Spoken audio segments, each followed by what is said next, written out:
My comment start. Excuse me. A minute.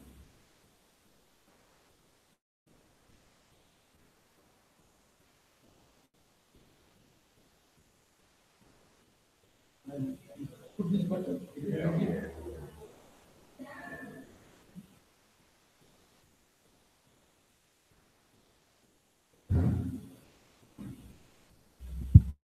Hello. Miss Apurva, start. 8 days part 2. It continues, and then you can share the. I will send the link. 1 second. I'll send the link. Copy link address. Okay.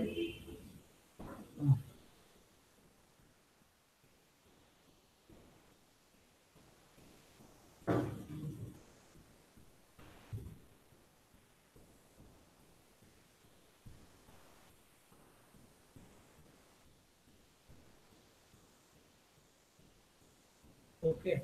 Oh.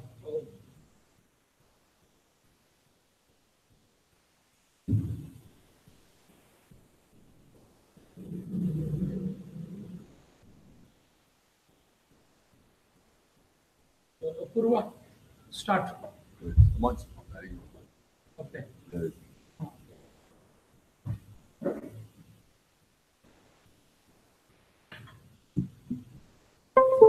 Which is the presentation?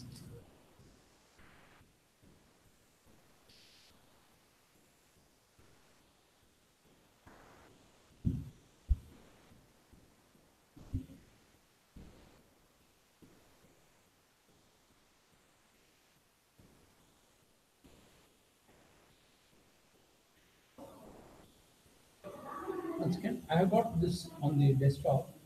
On the So I will show to you. So okay, this for your complete and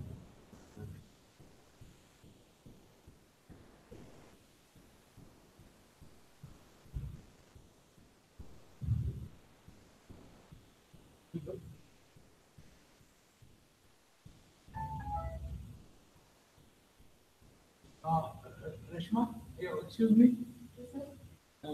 You announce and start, madam. Yeah, she's reading. Start. Welcome and we start this. Good morning, everyone.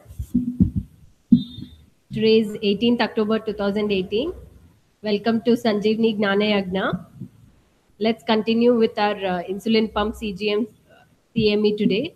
Let's begin with a prayer. Saraswati Namastubhyam Varade Kamarupini Vidyarambam Karishyami Siddhir Bhavatu Me Sada. Over to you, Adam. Okay, I will start the.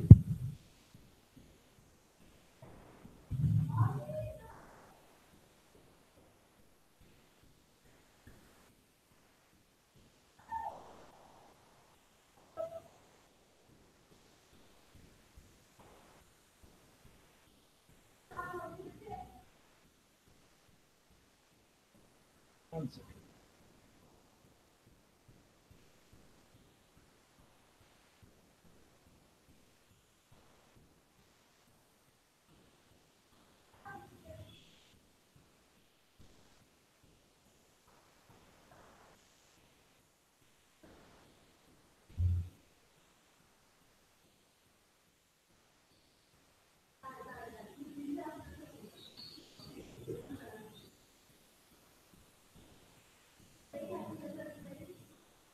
Okay.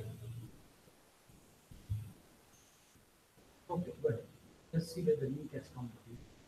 Send it to everybody. Okay. So over to you, Adam. Right, thank And you. 4 of them are on the pump and CDM. Yeah. Four of them, the one Mary has is she has a value. We can look into it what has happened. Yeah, good. Mary, please go ahead. Yeah. All right. Well, thank you. The ones who are on insulin pumps. They'll be coming here. Yeah, they're coming. Yeah. I'm broadcasting online, so they are on the thing. Okay, fantastic. It So, can listen all over the world. Oh, that's good. Good. So what I thought we might just go through today is a little bit more of some other features around the insulin pump therapy. So I think what we went through on Tuesday was more obviously some of the basics and in terms of pump therapy itself. So how an insulin pump delivers insulin and just the absolute basic structure of continuous glucose monitoring as well. Just to refresh, I suppose, on what we went through on Tuesday. So in terms of how pump therapy itself works, you've got obviously a basal rate which trickles through into the body 24 hours a day. As we spoke about, there's a number of different times and values that you can enter into an insulin pump at several different times per day. So you don't just have to have one basal rate going into the body 24 hours a day. So as we spoke about on Tuesday, I think particularly here in India, we allow for setting up a basal rate so that it goes in at a certain value overnight, and then at about 5 in the morning, that value then changes to allow for the dawn phenomenon that then occurs. And then the value then increases throughout the rest of the day, and then again reduces at the end of the night. So that gives you a 24-hour profile of insulin. So what we then tend to do is then adjust those values accordingly as to what the profile of the glucose levels then look like. If we're finding that blood sugar levels then tend to rise at a certain part of the day, we can then introduce another value at that part of the day versus. So you can basically, in a sense, you could have a value every single hour of the day, changing all the time. Not that you probably would, but that you could actually do that if need be. So as you sort of said, you've got your basal rate, which might trickle in that direction. You've then got your bolus value. So your bolus is basically your shot of insulin throughout the day, the bolusing will equate to generally the food that you're eating, but also obviously the glucose level that's entered into the insulin pump at that particular point in time. So when we work out a bolus of insulin, it's based on the total carbohydrates that you're consuming at that particular point in time, as well as the glucose level that's inputted. So you can enter one or the other. It doesn't make a difference. So if you're just wanting to eat food and not take a blood sugar level, you can do that. If you're not hungry but your blood sugar level is high, you can just enter the glucose level into the pump. And also you can enter obviously both values into the pump at the same time. So these values are obviously based on your carbohydrate ratio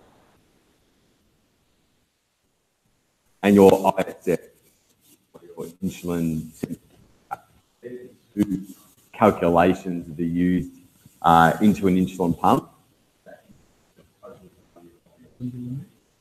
Okay, so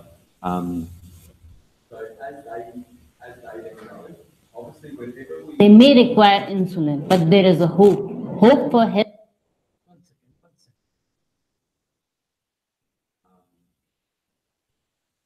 Whenever we use the ISF value or that correctional value, it has to convert back to a target. So a correctional bolus of insulin always has to refer back to an actual target value. So a target is just an arbitrary number that we input into the pump, okay? So it's just it doesn't mean the pump always goes back to that particular number all the time. If it worked like that, it would be magical. But obviously, unfortunately, with type 1, we have so many factors that contribute to what a glucose level, that it will get back to. So in that sort of sense, what we then try and do is enter a value, a higher limit and a lower limit, and the pump will down to that upper limit all the time. So what the pump will also do, if it's below the lower limit of the value, so if the lower limit is say 100, and the glucose level that is inputted into the pump with the food is 80,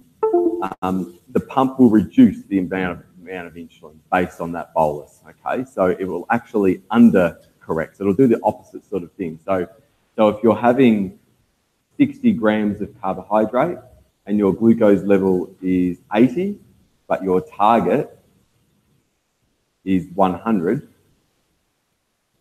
to 140, we'll say. That's the target value. So we're actually under the target. So what the pump will then do, it'll recognize that it's under the target, and when it goes to give insulin based on this 60 grams, if the carbohydrate ratio was, say, 1 unit per 10 grams, so usually that would give 6 units, okay?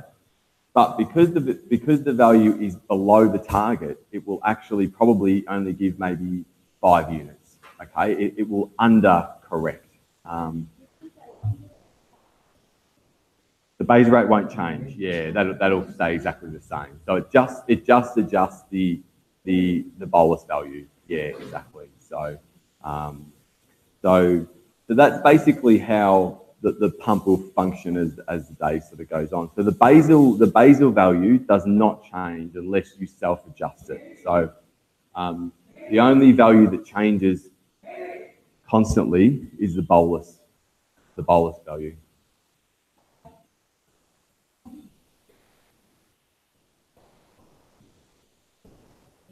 Yep. Yeah, I'll go through that actually. Yeah. That'll make a bit more sense for you. So, good.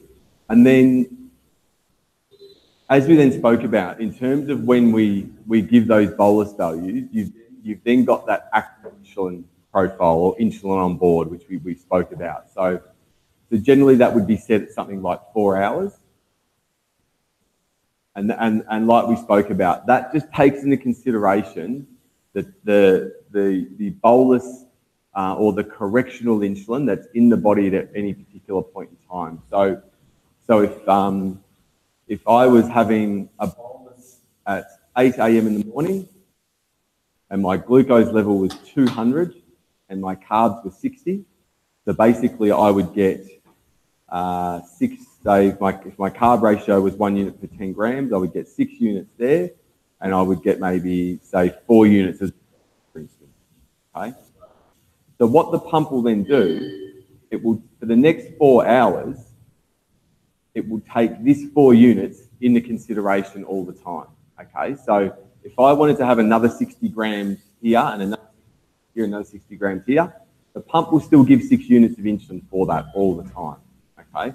What the pump will do though, is if I input another glucose level in this 4-hour time slot, the pump will always take that into consideration, okay? And reduce the insulin that's in the system always. So, so that's the insulin on board feature. When you give a bolus on an insulin pump, you can actually see the insulin on board when you give a bolus, okay? So there is what will come up will be, it will be something like the carb value, so that the carb ratio might be 4 units. The correction might be 2 units, and then it will have active insulin. And that might be 1 unit.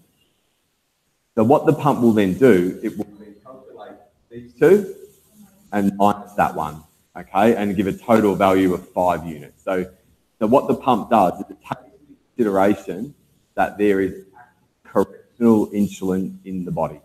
So, exactly, yeah. Yeah. No. Yeah. Basically, yeah. That's an easy way to think of it with that. Yeah. First hours. Yeah. So as it gets longer. Yeah, you're right. So as it gets longer, there'll be less active insulin in the system. So if I was to grab an insulin pump right now and put a high value into the insulin pump, so just do a correction, for instance. So just put a value into the pump. What the pump will then do, For the next 4 hours, it will recognize that there is correctional insulin in my system. So if I was to say, put a value in at 10:15, and then at 11:15, I check my blood sugar level again, and it's still elevated. And I put that value straight into the insulin pump. The pump will then go, no, hold on, Adam, I just corrected that blood sugar 1 hour ago. That still needs 4 hours to try and get down. So it will only give me a very small amount of the next correctional total. Yeah, well, I mean, look, the pump, a correctional bolt, we sort of say at Monash is that you probably shouldn't need to be correcting, you know, sort of almost every 2 hours in a sense you can correct, but to keep in mind, if you did a correction at 8 o'clock in the morning on its own, and the correctional total of amount of insulin was 5 units, if you then did another correction in 2 hours time, or tried to do another correction in 2 hours time, and the value was exactly the same, the pump will give you a little bit of insulin, but it will only probably give you, say, 2 units or 2.5 units. So we say to kids, you can correct as often as you want, but quite often the pump will block you out. So it won't allow you to give a lot of insulin. So in a sense, there's no point correcting constantly all the time. So you've got to allow for the insulin to work in the body. You can. We would generally say if you're wanting to correct, you allow at least 2 hours until the next correction. 2 hours is our sort of. Yep. Anytime you enter a glucose level into the bolus wizard, it will automatically do a correctional bolus at the same time. Yeah. You have to press the button. Yeah. Yeah. So in the bolus wizard, you have a guardian CGM link. It does not take value from the guardian. It will if you allow it to. So yeah, that's right. So otherwise, it is what I understand is even if it goes through, the eat and the exercise algorithms are not. That's right. So if we allow, you go for a bolus wizard, it will automatically take the corresponding sugar value. Yeah. Right now, they have programmed this. They have to manually enter. That's right. Exactly. And they have to manually enter the glucose. They have to manually enter the carbs. ratio. Yeah. The carb ratios are previously entered. Yep. It doesn't calculate the carb and the ICR and ISA on its own. It calculates everything for you. Yeah, it will calculate the whole bolus for you. So. But we have to enter the ICR. No. The ICR, so the carb ratio and ISF is preset into the pump. So any value, any carbohydrate value and glucose value, so all the person has to do is enter a carbohydrate value and a But when you program the pump, if we have to enter total daily dose and it will calculate the ICR, or no, we have to manually do all that. manually enter the ICR. Yeah. And change the ICR for different types of it, and change the ICR. Yeah. So Yeah. it does not calculate the ICR. The only thing it will do is if you allow it to pick up the glucose value from the CDA. Yeah. Basically, yeah. If we're using 680G member. from November, we will be. Yeah. So 670. 670G, so that is overnight control. Pretty much, yeah. It'll be overnight. It'll be controlling the glucose values, and then throughout the day, it'll be a hybrid sort of type approach. Yeah. So basal is like this. Yeah. But each Bolus still will be manual, I think. So. The range will start if you don't get into the carbohydrates. If you don't take a bolus, the whole thing will get messed up. Yeah. The basal will go up. Yeah, I'm not sure how it's going to. Don't have much knowledge on the 670G right as yet. Yeah, well, we don't. No one is using it yet, so we've got no one on it at this point. Yeah. Just go up. Yeah. And the basal will get. The basal goes up with it. Basal So. will automatically go up. And later, if you take it, it takes time for the basal to come back to where you have set. Yeah. Yep. So in the hybrid closed loop, we do not fix the basal rates. Am I correct? Yes, I think that's right. I think the pump does it automatically. I'm not, like I said, I'm not 100% sure. So we haven't been told. Yeah. They would rather go to 640T, but mistakes are too costly. Yeah. That the company hasn't told us very much about how. So I learnt, like you, at the conference. Bruce told all the publication articles and this on real life it is not so good. Yep. They only publish the positive part, they hide the second Yeah. negative part. Yeah. Because they won't get funding it because they publish it. That's right. Yeah. So it says, don't get too excited by what is published. Yeah, it'll take time. It'll take time anyway. So, yeah. So. Mhm.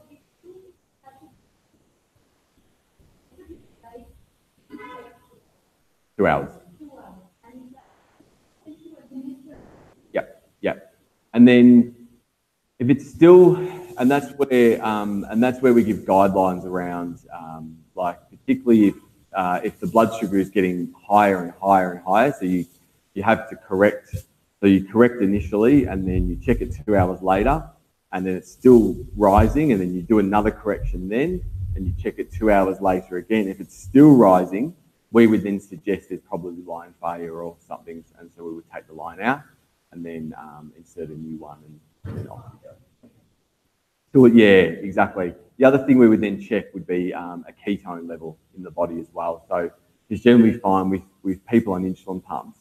Ketone production is quite quick. So we sort of know roughly that ketones will start to occur on a pump within about 6-8 hours. We probably then start to see small amounts of ketone production. So so we test it with blood ketone in Australia. So different level, yeah. So yeah, no, that's right. So so as soon as we start to see ketones, we then basically say to the person, take the pump out, and then we administer a shot of insulin. And generally, that's probably about 10 to 20% of their total daily dose of insulin. We would then say. We line change, put the pump back in, but give a correction or administer some insulin via a pen or syringe to ensure that there's active insulin in the system, because we just don't want to assume that by putting a new line into the body, that will fix it. Because if that line unexpectedly kinks as well, the person will probably go into DKA in about 10 hours if they don't pick up there. So the reason we put insulin via a pen initially is just to clear the ketones in the body at that first point in time. Yeah, exactly. No, just start the pump as well. Yeah, and give some insulin. Yeah, because the glucose level would generally probably be about, it could be about 400. So and the ketone level might be quite elevated as well. So you want the pump started and delivering insulin as per normal. Plus you can all obviously giving, because the reason we give insulin via the pen is that because the pump most likely has been kinked for the last 6 to 8 hours, no insulin has been administered. So in a sense, that pen is you're giving the insulin that you've just missed out on for the last 6 to 8 hours. That's a simple way of thinking about it. So so then by starting the pump and giving a pen, that's just you're sort of just, you're administering insulin just to ensure the ketone value clears. So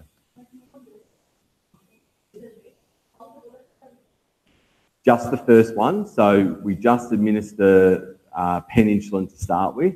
Do that, put the new pump line in, then you manage back on the pump after that. So you then check the blood sugar level again in probably 2 hours and check the ketone, and then you can correct through the pump. That's right. But you don't have to worry so much about the active insulin because they've missed out on anyway. So it's almost cancels each other out in a sense. So no.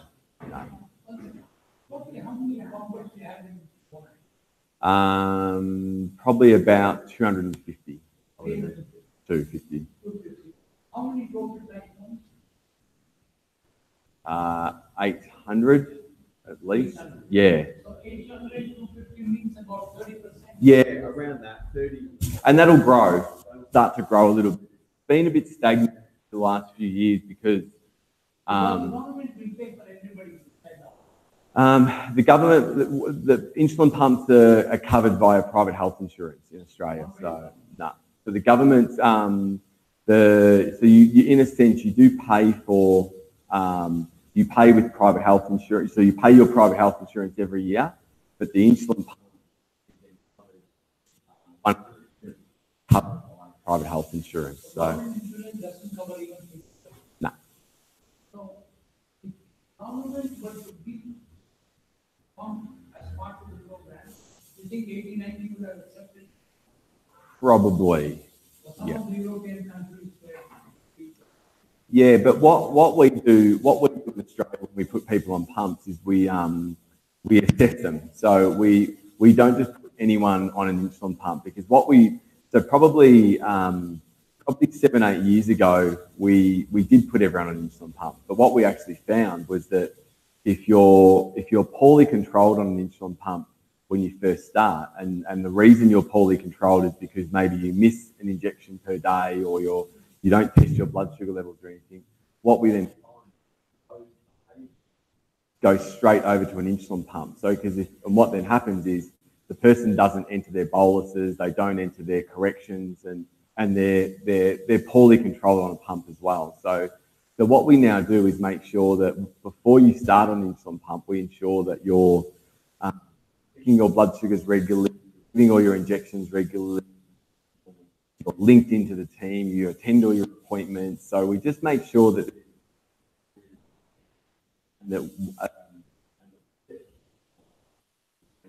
effectively. So that's what we don't check your blood, don't administer lots of your injections, non-compliant with appointments at the hospital, then a pump. So it's not. So I don't agree with anybody. The other thing is that a lot of our kids in Australia don't want to be on an insulin pump because of body image. They don't want people knowing that one, they might have diabetes. They don't want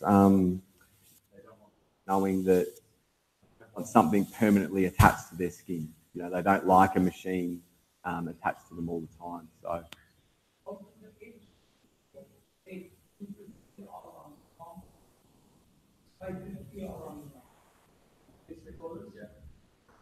What is the CGM used in both of them?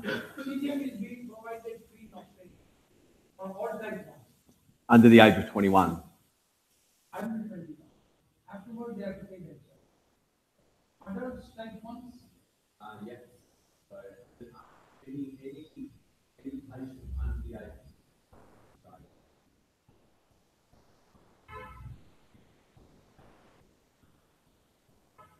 Even if they are type 1, they won't be. No. Now, the 800, 250 pump, 550 pump, what is the CGM used in both? At this point in time, we have about probably 30% are on CGM. Probably over the next 12 months, we'll probably have about 70%. Both the pump and the MDI, both of them are same. Yeah, but I couldn't tell you what the percentage would be of both. It would probably be higher percent on insulin pumps than probably monitoring, I would say. So the Medtronic, so if they're using an insulin pump, same as what, and same as what the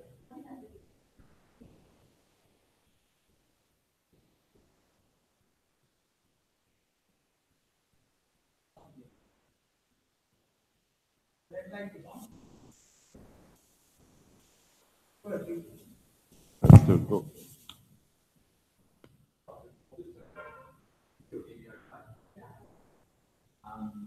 Yeah, so we generally sort of use with a Medtronic insulin pump, we use the Guardian.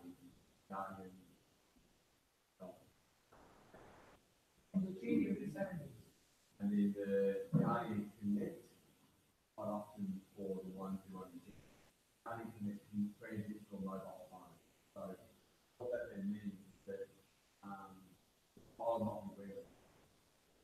not wearing the sensor that then transmits to the mobile phone. So they just press a tap on the mobile phone and they're able to bring up what they're like. That then transmits to 3 other mobile phones anywhere throughout the world. So I can be sitting here in Bangalore and looking at one of my patients' blood sugar live. So you can transmit it. So what it means is that parent wants to keep track of the child's glucose levels at school whilst they're at work. They can watch. So the Child has to take the mobile phone. About Libre is not popular. Libre is not covered by Libre is not classed as continuous glucose monitoring. So only two are Dexcom and Dexcom and Medtronic. So Dexcom also comes on the mobile. But it's also 7 days support. Dexcom is 7 days in Australia. Medtronic is 6 days. Dexcom though you can get definitely a lot longer out of. But because the government subsidised, we don't say to patients, prick the sensor and keep it going. We say to them, look, after the sensitivity, you change it over. Dexcom goes more than 7 days. 8, 9, 10 days. Not for much. But the other Libre dies sudden death at their not that it doesn't work. Yeah, so does Medtronic, guys. So somebody will hack and make sure it can work for you. I'm sure you can hack it, yeah. Exactly. But Dexcom doesn't die If any country's going to hack it, I think it'd be Dexcom doesn't die suddenly as in Libre. No, it doesn't. You can. What about the Guardian? He dies at 6 I days. think it dies.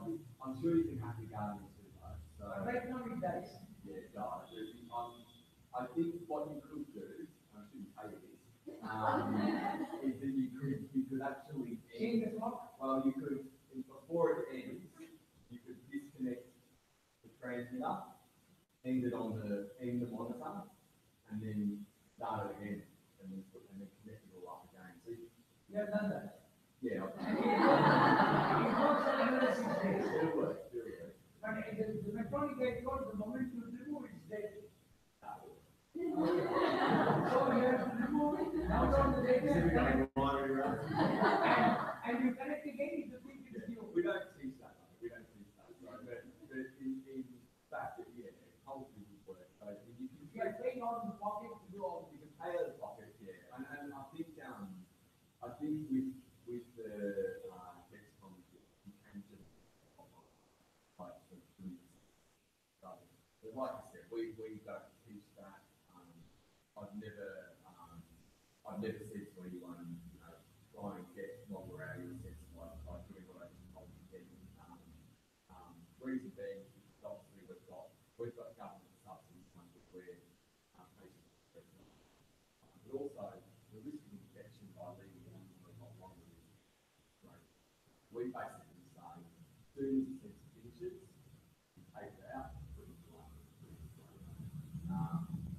I think, and the same with Dexcom.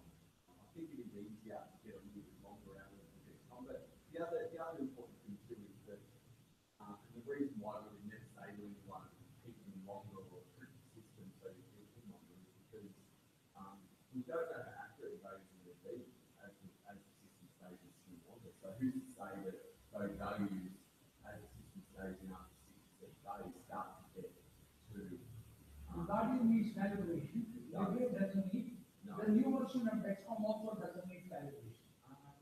The latest one. I don't think it does, does it? No.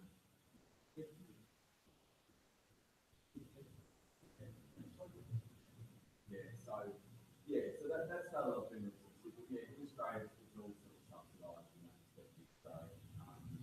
So we're lucky in that way. But Libre isn't subsidised. So the company put some funding in or put a request through about 12 months ago to try and get government subsidy with Libre. So what that would mean is that the cost of a Libre sensor in Australia at the moment is 90 Australian dollars per sensor. So that would be 4,500.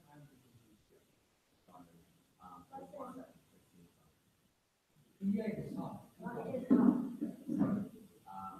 half the cost, yeah. So it's very expensive, okay?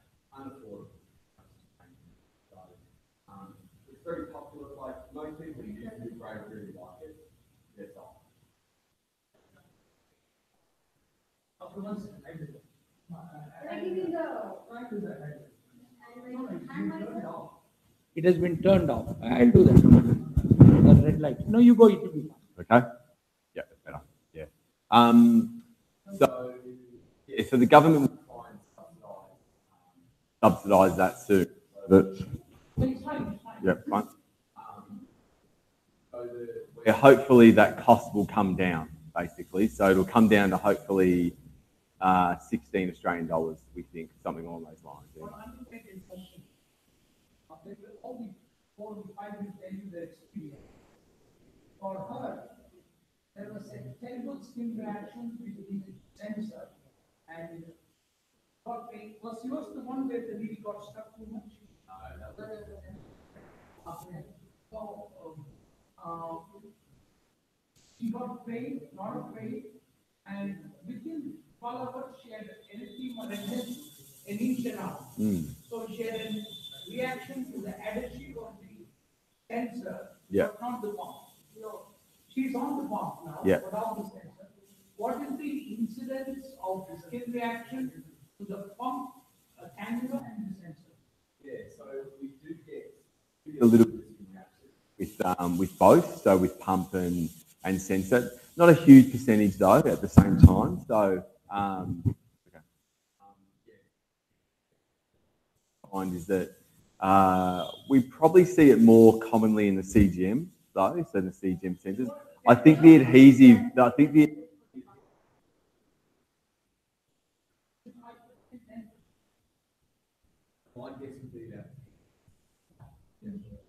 they put up a slide where the skin reaction was 10 to 15. yeah. And those who had some of them get vesicles, they refuse to use.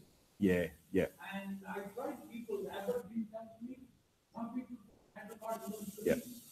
And someone taught me about some thing you put so that the skin gets covered, then they put it in. Any tricks for me? Yeah, so what we would generally send barrier, like a barrier wipe. What it does, so it's like an alcohol swab basically. It does it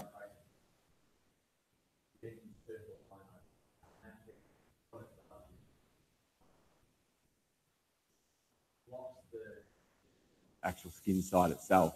The other thing you can do, is that you can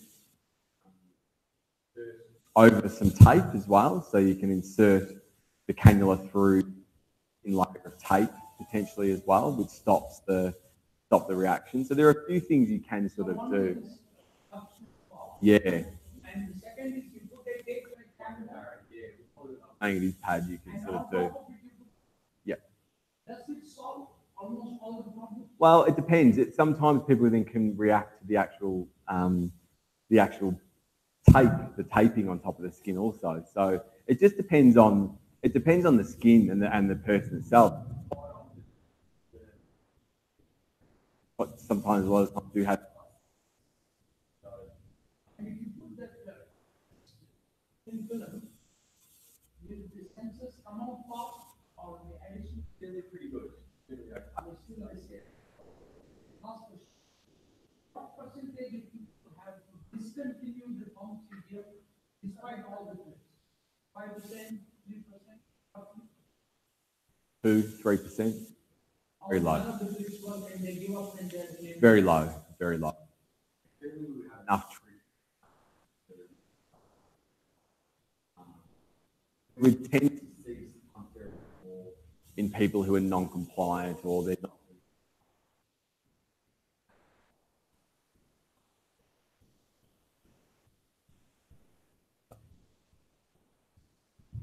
Keep them on.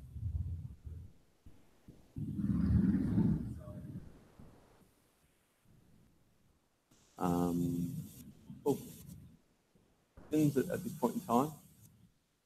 Why don't we review this, then I'll make each one share the data. Yep, perfect. And we'll see where it went wrong. Yep, good.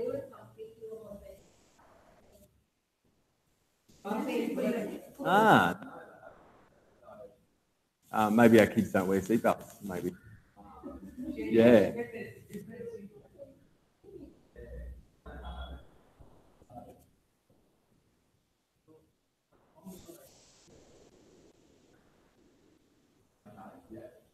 Yeah, so basically, quite often it won't accept because it's the glucose level. Basically, when we calibrate on a sensor, there are a few things you need to ensure that occur. So that one is that you calibrate prior to a meal so that your blood sugar level is at its most steady and stable. So because the times when the blood sugar and calibration won't like each other is the blood sugar is moving really quickly, and then you try and check the blood sugar level, and the blood sugar's up here, but the sensor's down here, and it just doesn't like the value. So it'll say not accepted. We try and do it pre-meals, and then also when ensuring that the blood sugar level is stable. So one way you can make sure the blood sugar level is stable is by looking on the sensor and making sure there's no arrows. Yeah, and looking at the trace and making sure that that's stable. So by time cleaning is going up, we should avoid. Well, yeah, you can. Yeah, exactly. Wait for it to be stabilized. Yeah.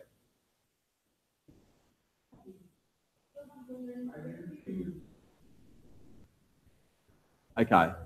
Yeah. So.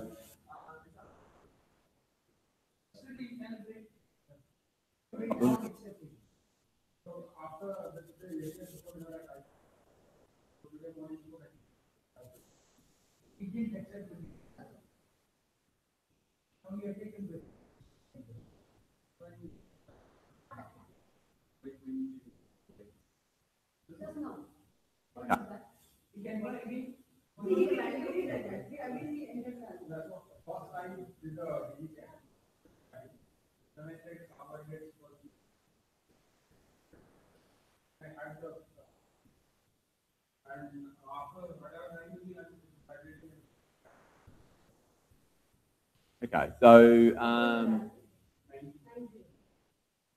was your blood sugar level, was the sensor glucose there before you bolus? So when was the last time it showed a value on there? Okay, so it hasn't been showing a value so you've missed. Okay. So sensor, yesterday you put the sensor, but you started reading only today. So we started reading then, but yesterday it's an active go. So I put the sensor around 8 o'clock, then I didn't have anything for us to. So then what I did then had my meal. So when you put the calibration, you should accept it. It accepted then. So after that, today morning, it's 5 a.m.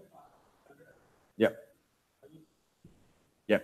So you haven't calibrated. So yeah. So basically, it's lost its trace now. So and because it's been quite a long time, what you'll probably have to do is reconnect the sensor. So basically, the reason it's not set because it's got no value anymore. Because you've missed the calibration, it's not calibrating anymore. Yeah, you got to try. So because it's gone greater than 2 hours without a value, it's basically lost the sensor. So he's lost the transition. So what we'll have to do is just go into go into sensor, and then go to sensor connections, and then go to reconnect sensor. Okay.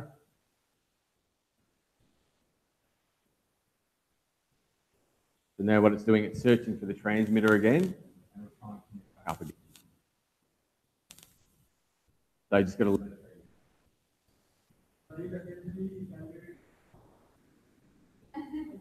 So you're a very, very bad patient.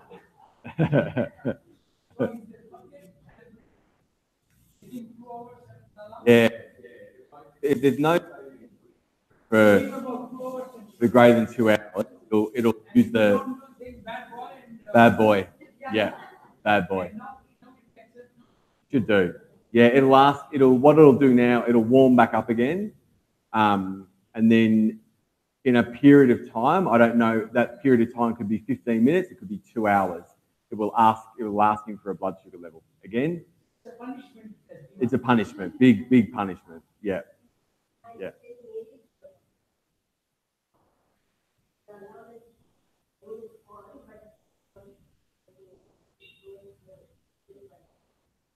Okay, so it's set on vibrate then, instead of, yeah. If the alarm's there, it will alarm. Yeah, it should alarm. So, so if the value is set at the low limit, anytime it gets alarm. So it must be set on vibrate for the alarm component of it all.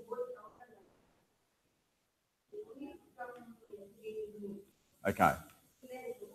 Okay. Yeah. Sure. Yeah. Let's look at, yeah. I have to look at pump.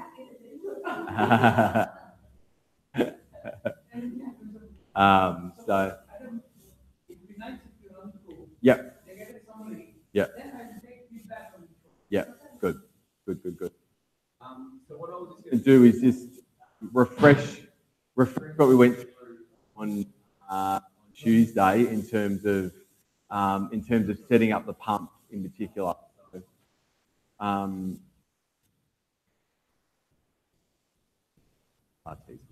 Yeah. So in terms of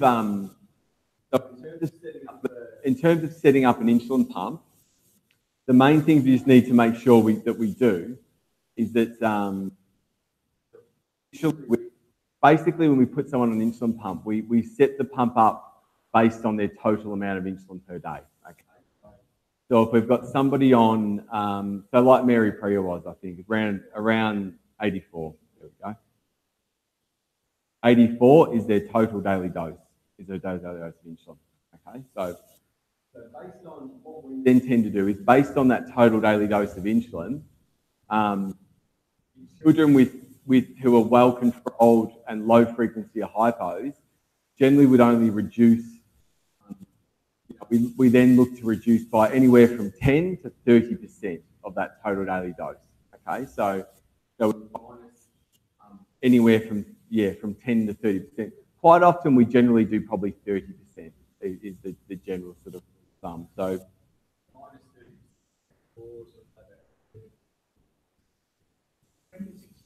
26. Okay. 60, 69. So we'll say about 60. Yeah.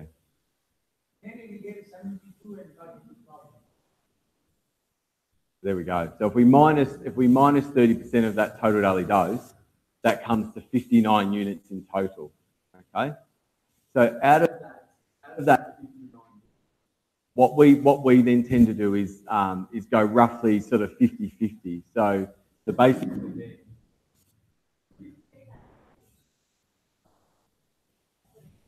yeah. So then go 50% basal.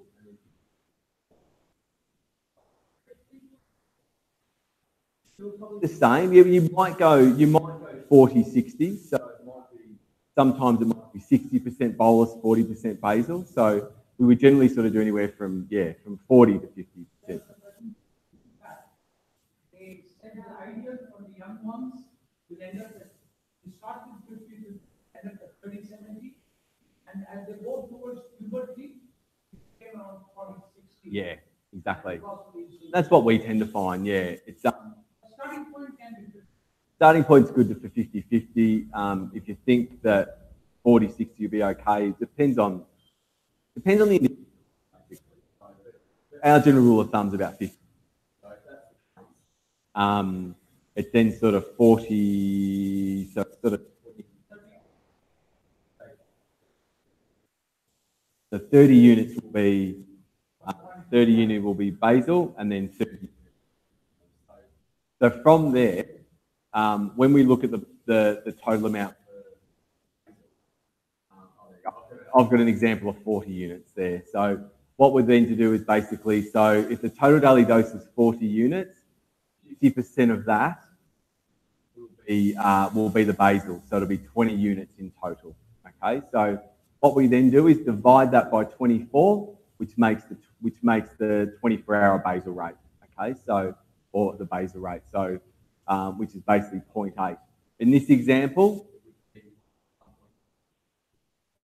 yeah, so the 1.2 on this example. So what we then tend to do is then do midnight to 7 o'clock in the morning, 7 a.m. to sort of 9 or 10 p.m., and then 9 or 10 p.m. to midnight again. So that's what we tend to do.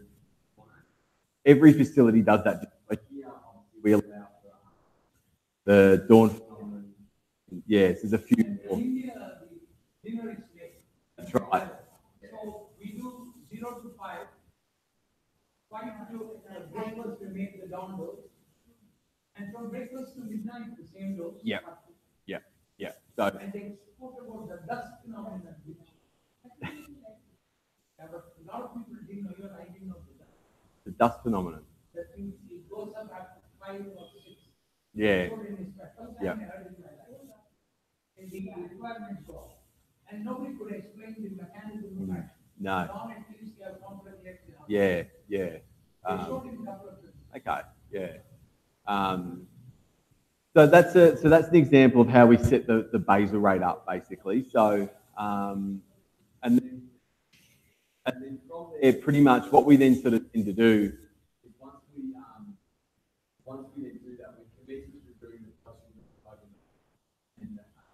and then with the basal rate. So by fasting or skipping meals, so basically, say a child sleeps in the morning or something like that, or doesn't eat or eats a carbohydrate-free meal, we do find that's an effective way of assessing the basal rate to make sure that because in theory, if you didn't eat for the whole day on an insulin pump, in theory, you should not hypo if your basal rates are set correctly. So, because what we want to do is make sure that we don't want children having to eat regularly on a pump to keep their blood sugar levels up. So you should basically be able to run on a basal rate without having to hypo. So by skipping a meal, which we don't in children to do, because obviously we don't want to encourage kids skipping meals. But so what we intend to do, teenage kids, they might sleep in, so they might wake up at 9 o'clock, 7 o'clock in the morning. So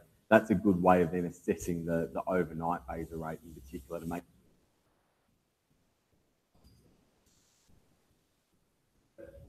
Generally, what we then do with assessing the rates is just checking the blood sugar. And then obviously adjusting the insulin from there. If the blood sugars are not stable, that's when more rates and more different times that we might sort of do. So I think on average we'd probably have about 5 or 6 different times, I would say. Any more, I find it really confusing and a bit too much, I think. I look at pumps and they might have 10 or 12 different times. I just find they're always erratic. No. I had one patient, they found changing basal. Yeah. Why you do it? He says, I did it, now I don't change. Exactly. Yeah. And we put it back on 3, he's doing as well as. They would have done small change based on 1 week. And, Yeah. And they don't reset it. And you do skip meals on everybody. It depends. Yeah. If we're struggling, I think in Australia it's easier to have a meal that's carbohydrate free. Some meat and salad, or some, just or a salad with something like that. So you're sort of having very protein, carbohydrate. Easy way to assess. But in children, it's cool. One of the webcasts for last time, in addition to carbohydrate counting, they do the fat protein unit, Yeah. 100 calorie 1 unit. How do we do that? Poland does it. Yeah, Jocelyn doesn't do it. Melbourne does it. No, we don't do it. So I think we probably need more. Time will tell. I think there's a few studies that now that are saying that incorporating protein and fat. One of the way I thought was roughly the carbohydrate protein proportion will be somewhat similar, Yeah. 60-30 or whatever. Yeah. I think it's getting adjusted in the carbohydrate counting itself. Yeah. One in 500 divided by the total daily dose. If you really want carbohydrate from it, it's 300 by. It may be. Yeah. And that's another 200. So it's not that somebody will use 90% carbohydrate, 10% protein, Yeah. or 90% protein. On an average, Yeah. carbohydrate is protein 20-30. Yeah. The formula adjusts it. That's right. Because people without doing fat protein counting are achieving levels of 6.5. Yeah, that's right. So what is the addition? Yeah, that's right. So the true carbohydrate, however they got the formula, assume They for just- this carbohydrate you are taking the fat.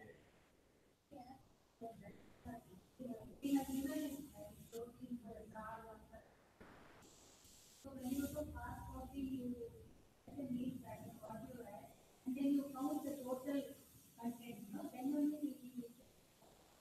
So when you do according to carbohydrate, you don't calculate the fat. You don't calculate it, only we take the amount of carbohydrate.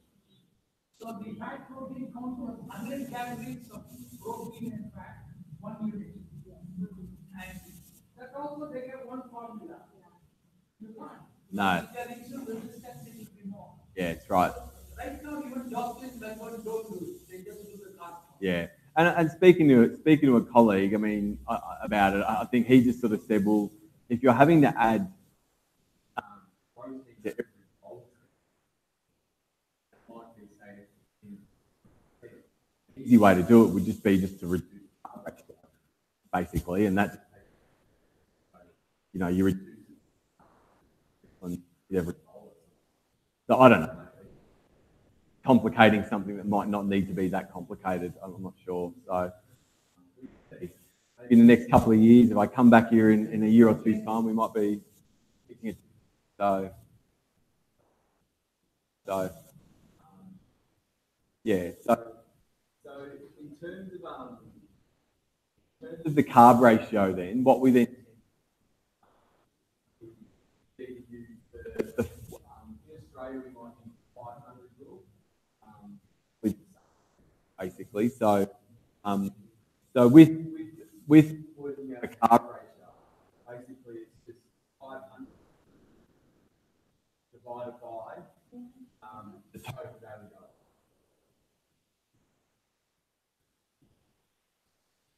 So and that then comes to something like 9 or 8 grams or something along those lines.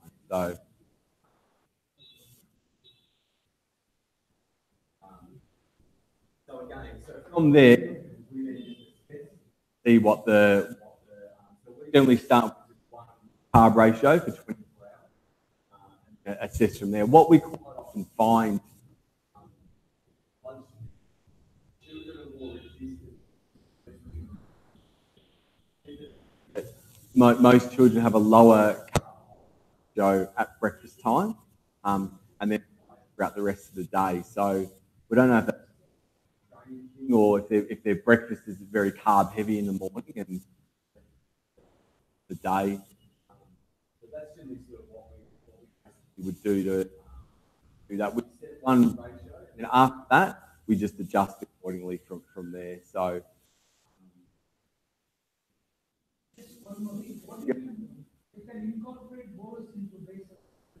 Yeah, we probably don't do that too often. So with some children, what we used to do is, right, if they were very young children and not able to bolus and they're at school, for instance, at times, and we do this on very small occasions where we will incorporate the bolus set times throughout the day in a young child. So it means that the child doesn't have to touch the pump. The pump will just automatically give. But the child forgets this time. So better not. Only so that the child doesn't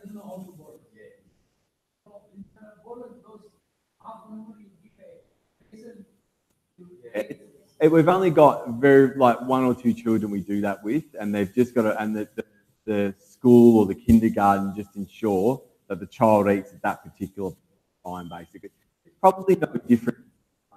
We've still got some children on twice a day insulin in Australia where they have like a Novorapid and Levemir in the morning and at night time. So it's the same concept in a way in the afternoon. So the child to ensure that they eat at that particular point in time so that the blood sugars don't drop too much. So yeah.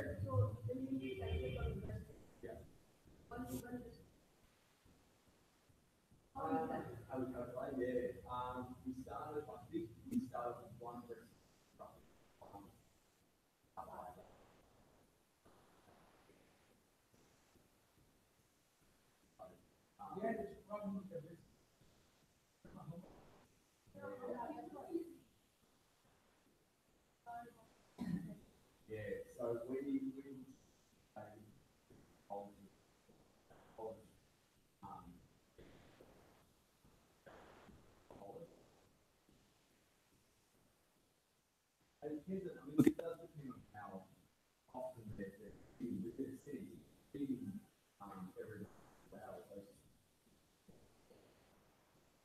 Have 7. Don't have that a little bit. Yeah. Toddlers and babies are almost a whole different set. It's because it's very challenging. So what works for one child? So we've had toddlers or babies in the past where we've used a square bowl. Instead of having the bolus going straight away, the bolus goes in over a period of time because we found that that's a better way to manage breastfeed. Some other babies haven't. So yeah, there's no hard and fast rules with it. So yeah, it's difficult.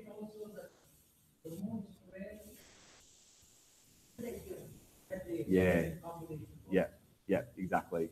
So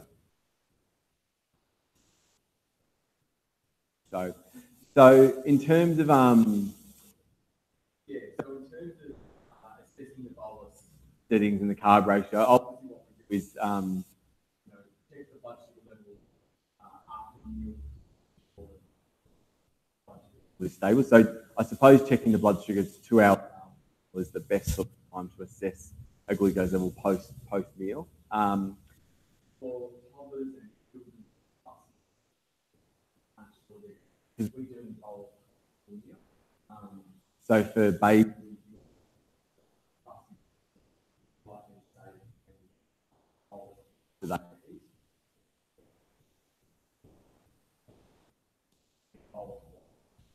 other than further do that because children are clever.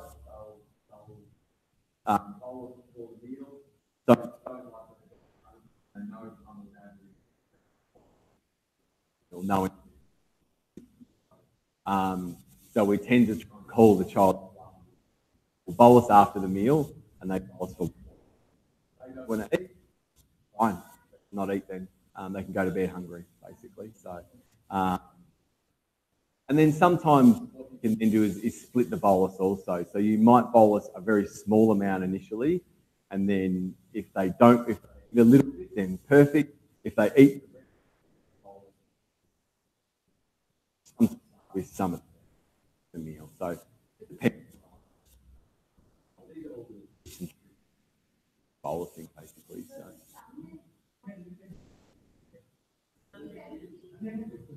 With I'll get to that. Yeah, I'll get to that.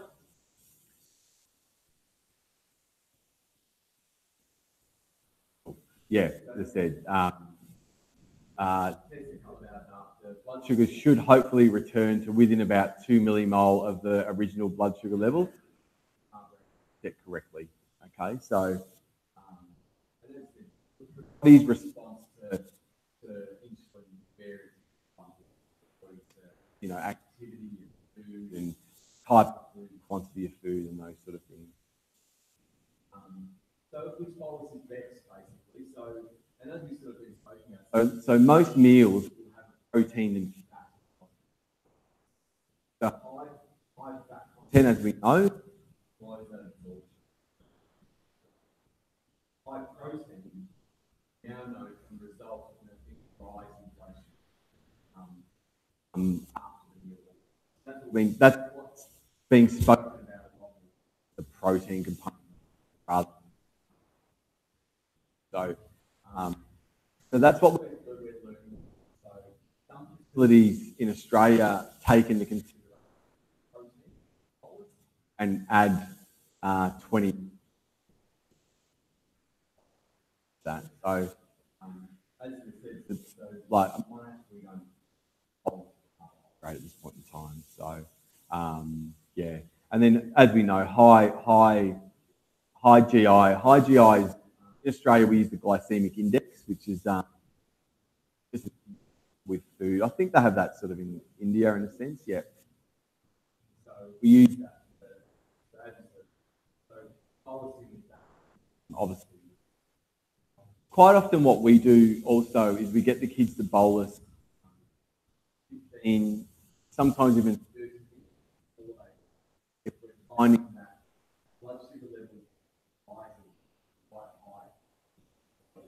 Sometimes by getting the bolus in earlier, or that rise is a little bit less in particular.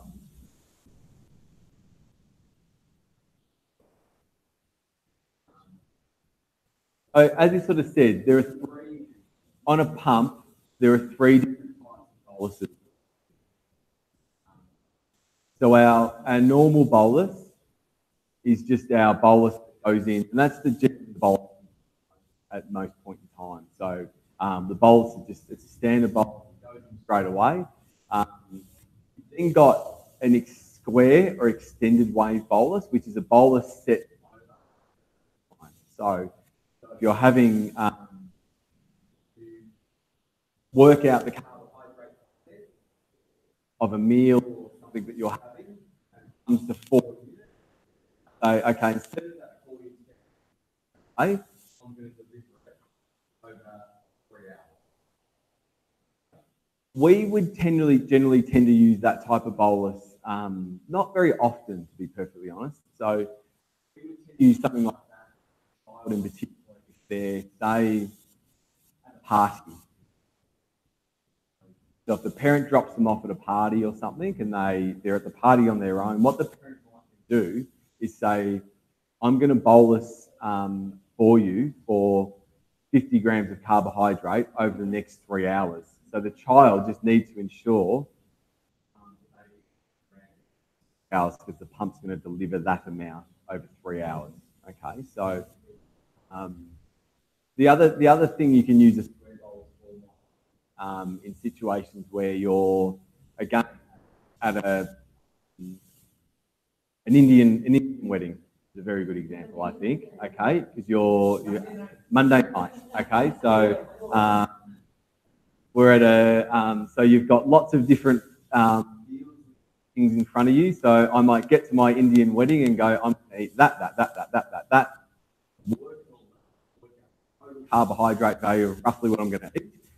I'm going to bowl that over the next 2 hours. So over the next 2 hours, I'm going to eat all my, instead of getting my bowl or my over the next.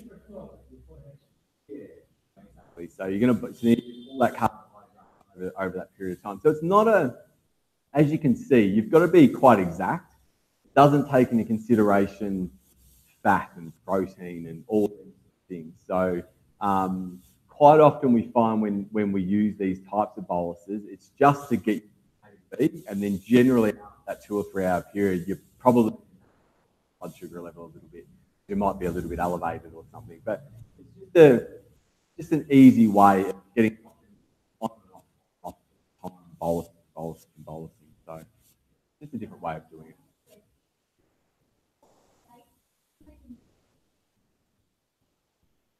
But the bolus doesn't touch the basal rate. The basal rate is always a constant. The square bolus is just delivering the shot of insulin over a period of time. So a way to think of it is almost like an added basal rate over the top of but the basal rate in the background does not change. It stays exactly the same. So, And program 12 days on the basis, you don't need to have a problem. yeah. So on the basal, So with the basal rate, probably what you're talking about, you can do a temporary basal rate. So with a temporary basal rate, increase basal rate 2 hours and say and make 100% extra, but that takes nothing into consideration. And all you're doing, because if the basal rate is only 1 unit per hour, you increase it by 100%, all you're getting is 1 unit, an extra 1 unit over. Not very much. So if you're eating, you might need 15 units. So we would use all for exercise is a good example. So if I'm about to go for a run outside and I'm going to run for the next hour, and I know my blood sugars always go lower towards the end of my run, what I might then do is go, okay, I'm going to the temporary rate for the next 4 months, and that's going to reduce my insulin going into my body, and then I'm going to leave it in a temporary rate for the duration of my run, and I'm going to leave it in for an hour afterwards. So I might be a temporary rate at say, I'm going to reduce my rate for the next 50%. So that might lessen the risk of a. So 6 days is another good example. If I've got a really bad cold infection and my blood sugars are really elevated because of that, I might put myself in a temporary rate for the next 4 hours at 200% and just give myself double the basal rate because of infection or cold or something like that. So that's really when we tend to use temporary rates, really. So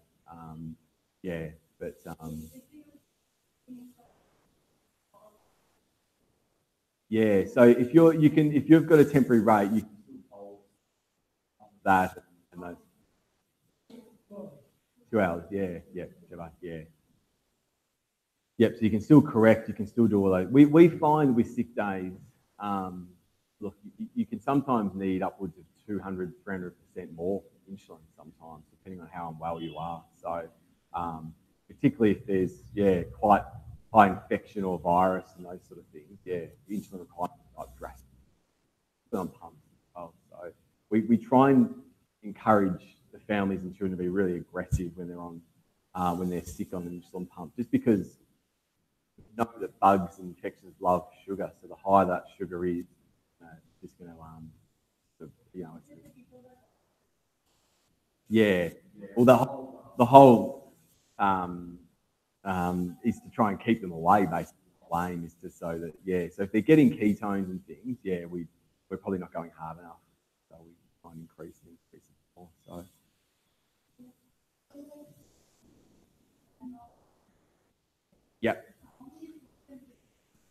Yep, gonna get to that right now. Yep, you can. Yeah, exactly. So with a dual wave bolus or a bolus, that's what we tend to use more with most meals and snacks, or meals more so. So the beauty of a dual bolus is that you get a percentage initially and a percentage over a period of time. Okay, what percentage that is depends on the meal. It depends on the individual. More so, probably about 5 or 10 years ago, there were some limited studies which basically said that it was sort of around 50% and 50% as a starting point. So that basically when you work out your bolus, it might come to 10 units. So you'll have 6 grams of carbohydrate. You're having 10 units of insulin. So you can have 5 units there and 5 units. We would generally initially used to say over 2 hours, and then after that, what the is, particularly if it's the same eat. So quite often what we find is that probably extends out to probably somewhere between 3 to 4 hours, depending on the meal. There's more research now which is probably showing that this probably should be somewhere between 60 to 70%. And this part should only be about 30%.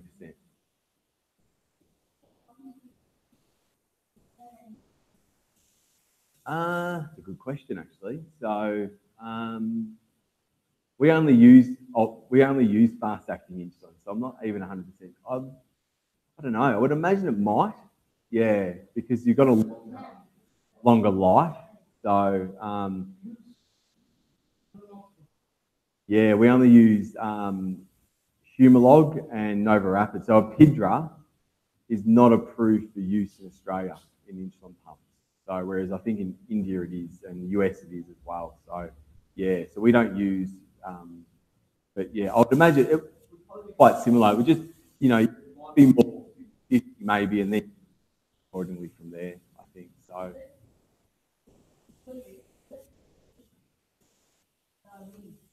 not necessarily. Yeah, you can if you wanted to, but you can just give it just before the meal as well. So because what you get is you're going to get prior to your meal of whether that's 50 to 70% of that total amount, and then the other 30%. You start it before they eat. Yeah, before. Yeah, it doesn't have to be 15 minutes before they eat. It can be just before they eat, basically. So, like you would generally, there's no different rules as to when you would use this to start with, basically. So, because what we generally say, if someone is on a pump, we would generally say to bolt before they eat. In a perfect world, you know, sometimes 15 minutes before they eat, so the insulin works. So, yeah, but yeah, so it can be at any one of those points in time.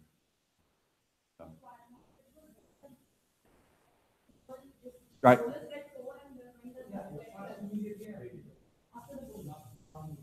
Yeah, it's a normal bolus. So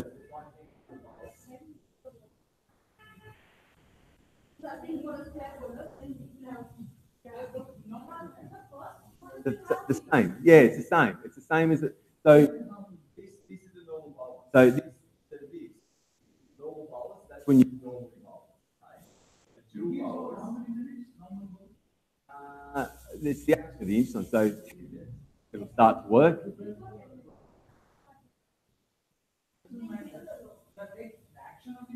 It's 10 minutes, 10 to 15 minutes. Yeah. Yeah. So the best is 20 minutes. But I think what we usually do most is to just make sure they bolus before they eat. In a perfect world, yes, 10 or 15 minutes before you actually eat. But getting kids to bolus just all the time is hard enough, we find. So getting the bolus 10 or 15 minutes before they eat can be quite difficult. So just depends on the individual. But the normal bolus in a dual bolus, it's just you'll get that normal bolus is exactly the same as that. So it peaks at the same time. There's no difference. It's the only difference is you're just getting less of that normal bolus initially, and then the rest of that bolus is given over the next period of time. Okay? Once the bolus decide the dose, and you graduate it, yep. you ask how much the normal, how much in the square. Exactly. But the square it acts for how many hours? Every normal dose, even if the dual also, the first one. Yes.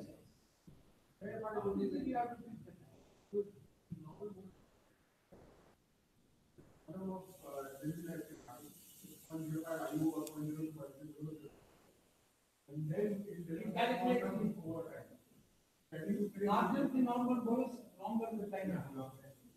Yeah.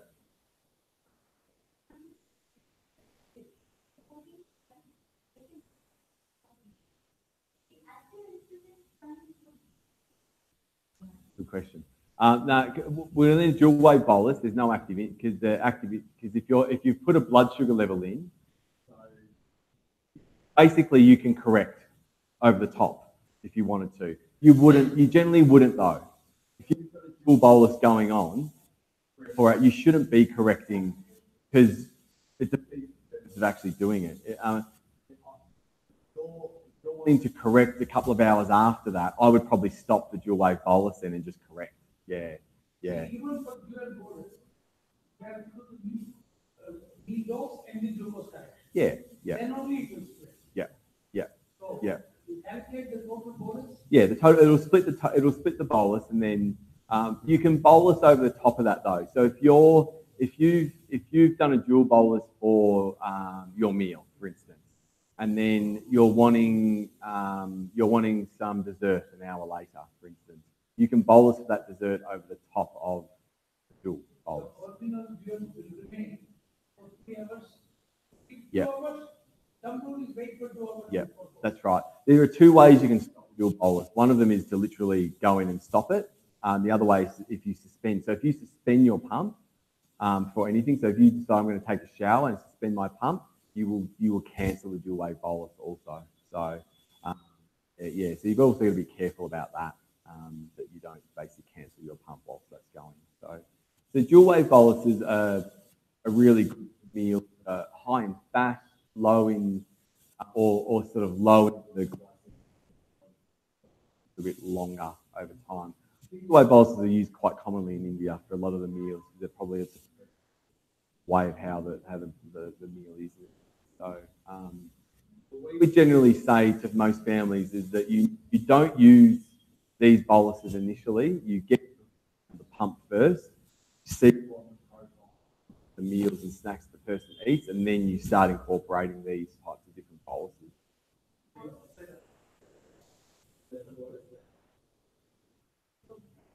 No, cancels it out completely. Yeah. Yeah, basal starts back, but if you've got a dual bolus going and you suspend your pump, it suspends the dual bolus, so it stops the bolus going in. So if you're 1 hour into the dual bolus and you've got another 2 hours to go, and you suspend the pump, it will.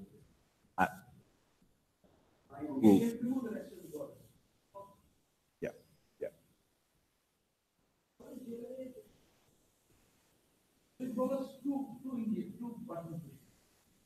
From split bolus. Oh, okay. Yeah. So with a dual bolus, you can adjust the percentage basically. So you can adjust it according. So basically a split bolus is if you obviously just get bolus there, but with a split bolus, you're just giving 2 normal boluses. With this type of bolus, you're giving a percentage and then a percentage over a period of time. Well, it's the same. Well, that and that is that. Yeah, it's the same thing. Yeah, of course you can. Yeah, of course you can. So, yeah, we try and keep it really simple though. That's complicating things a little bit. Yeah, so as I said, this is what we would generally say in Australia, and this is going to be different for. So for a standard meal would just be your everyday meals and snacks. Meals that are probably higher in GI, so higher in sugar, or obviously to correct a high glucose level, you would use a normal bolus, okay? For a square bolus would be like your buffet meal, so your Indian wedding, cocktail party. So a cocktail party in Australia is like a sort of thing. Birthday or grazing. So grazing is just eating all the time, which we try and discourage. We don't like grazing at all. So, and then your dual bolus is for your high-fat meals, pizza, these sort of things that we have in Australia, fast food, but also a lot of regular meals as well. So, and then and your low GI sort of. Cool. Yeah, and that just gives a little bit of a comparison between with how the boluses with high fat and high carbohydrate meal, the different types of boluses. So see there with square wave bolus where it sort of peaks back down again. So dual bolus, that's what we sort of find a dual bolus. It just gives that flatter profile with insulin in particular. So, but I think all these boluses they're very individualized. So I think giving a starting point and then assessing from there is the best way to basically do it.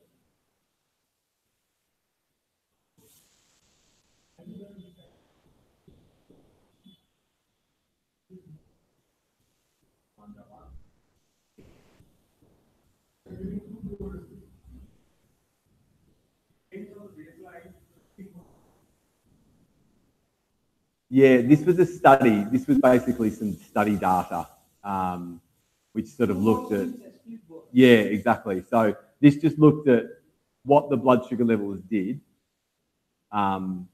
in that period of time. So basically, what it showed is that so this was a meal. This was a comparison with a high carbohydrate and high fat meal. So what it basically showed was the dual bolus kept the blood sugar level the best versus one bolus or two boluses, so that split bolus, what we're talking about before, or a square bolus, basically. So that's sort of just what it shows. If you give one bolus, initial part was okay, subsequently, if you have bolus, both. Yeah, yeah.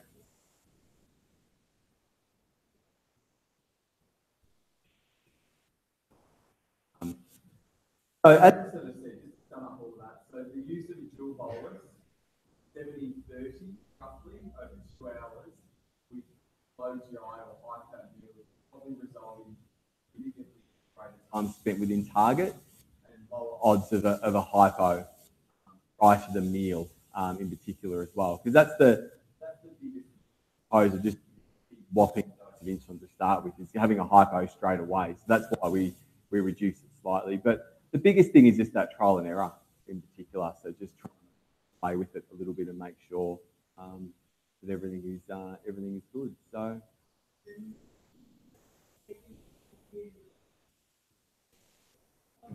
yeah, well, yeah, you can. So sometimes we might say that in certain situations to give a little bit more on top of it with a high GI.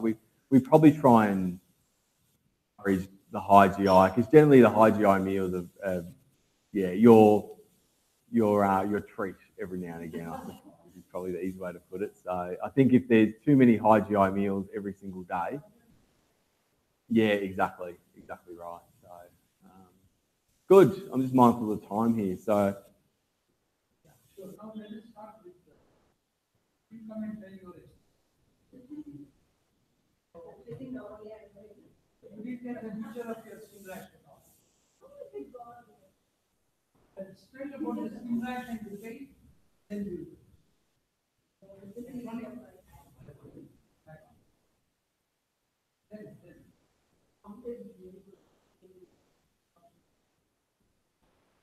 How many hours have to? What are the problems with CGM? Rash started how many hours? 2 to 3 hours. She got a rash around it. That's quite a. Do you usually react tapes? If you had tapes on your skin or anything, you usually react. Very fast reaction. The fast reaction, yeah. Do you have any allergies to tapes at all? Okay.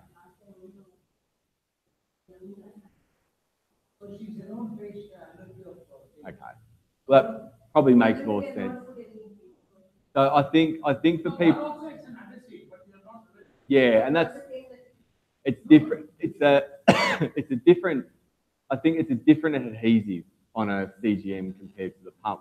So I find that what you might find is that when you take the pump line off, it might be a little bit red around there. You just can't feel it. It actually is. So you might actually have a reaction on the pump, but a very small one. But the adhesive on the CGM, I find, is the more aggressive adhesive. So it sounds like, yeah, you were probably going to react anyway, most likely. So.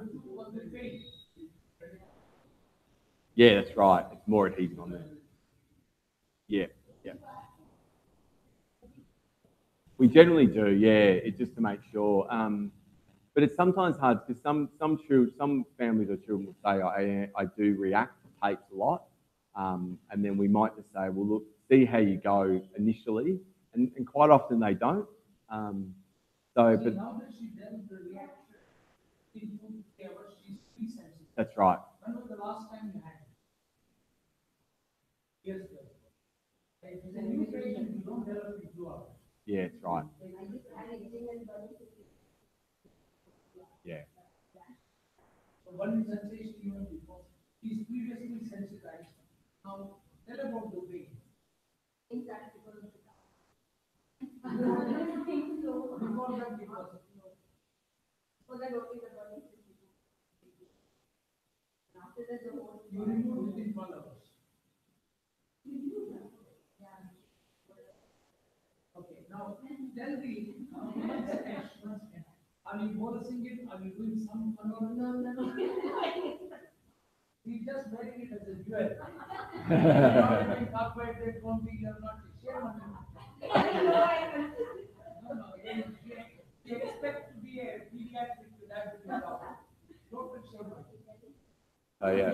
At least you should bolus. You have come, if you don't come, you have never bolus. Absolute shame. And she is supposed to be young and bright. She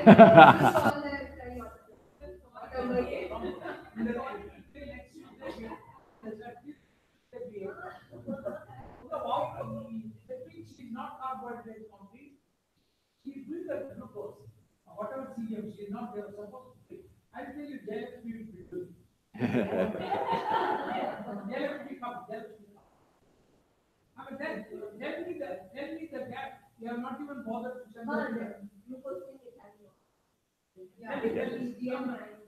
Tell us the readings. Tell us the readings. Thursday it was around 80. Tell the readings. Tell the BGM readings and the CGM readings.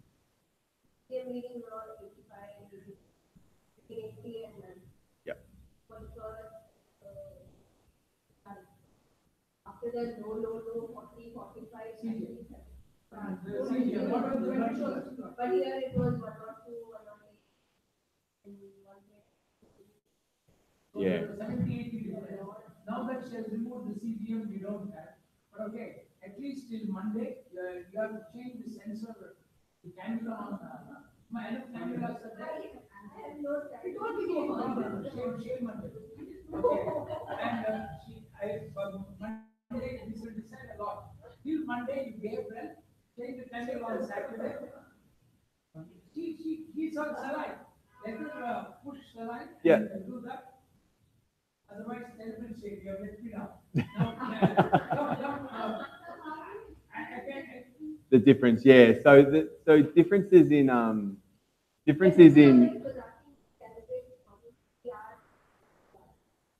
asking. Can you calculate more than what is needed? Yeah, so you can, but you shouldn't. So basically, with variances in blood sugar levels, and so you, like initially said, with a sensor glucose level is measuring. So you've basically what we're measuring. So that's a sensor glucose and a blood glucose. So basically, what we sort of tend to find is there can be about a 20% discrepancy between the two. Okay. And that's also the same. I mean, if we did a blood sugar level on each one of our fingers with different glucose monitors and things, there will always be a variance between all of them. So, and the lag also. And the lag, exactly. So the main thing with this is the easiest way to think of it. It's almost like if you've got a hill and you've got the sensor glucose there, and you've got the blood glucose there. So if the blood sugar level is rising, we generally tend to find the sensor glucose just lags behind a little bit. So it'll eventually get to the top of the hill, but it'll generally lag behind what the blood sugar level is. So if we were to eat a high GI meal right now and then watch the sensor would obviously start to rise, but the blood sugar level will generally rise before it. And then when the blood sugars then drop down, it's the same sort of thing. The blood sugar will be at the front of the train, and then the back. People think of it almost like a carriage on a train. Basically, you've got two carriages. You've got the glucose at the front and the sensor at the back, and they just chug along behind each other, sort of thing. So, yeah, yeah. So it basically what can then occur when blood sugars are moving quickly. You can get a okay. Exactly, and that's why when blood sugars are moving really quickly, because there can be a variance between the two. So So Calibrate when your CBM is stable, and we calibrate generally with most sensors. You calibrate twice a day, okay, and it wants a calibration every 12 hours. You can calibrate sort of 3 to 4 times a day on a sensor. Any more than that, it won't like it. Basically, it'll start to get quite a variant. I know. So in that situation, yeah, that's right. So when it's reading quite out, though, the other things you've got to think is there a sensor? Are there sensor problems? So is it an actual faulty sensor? So to me, that it looks like all the sensors were reading very low. So either the sensors were out, or the glucose monitors are out, or the strips are out, or perfect. So there might be, yeah. So it might be that. Yeah. None of the sensors work. Yeah. Okay. Okay, and the guy who came to rest, he did put 4-5 he ran away, and he couldn't show his face because he inserted several, but some people inserted, he didn't even stop. Okay. And it was a package. So I feel sensor needs a storage model. Yeah. So sensors, temperatures generally they can be stored at room temperature, sort of thing. I think upwards of 30 degrees. I have to look at the packaging. So, so whether they're expired, they've been exposed to direct heat or sunlight for too long, and the actual sensor itself have become damaged, basically. So it's reading. It's quite coincidental that they're all reading low, quite low. What percentage of the electronic sensors are effective? Yeah, a very small amount. Yeah. Yeah, I would say about that. So very.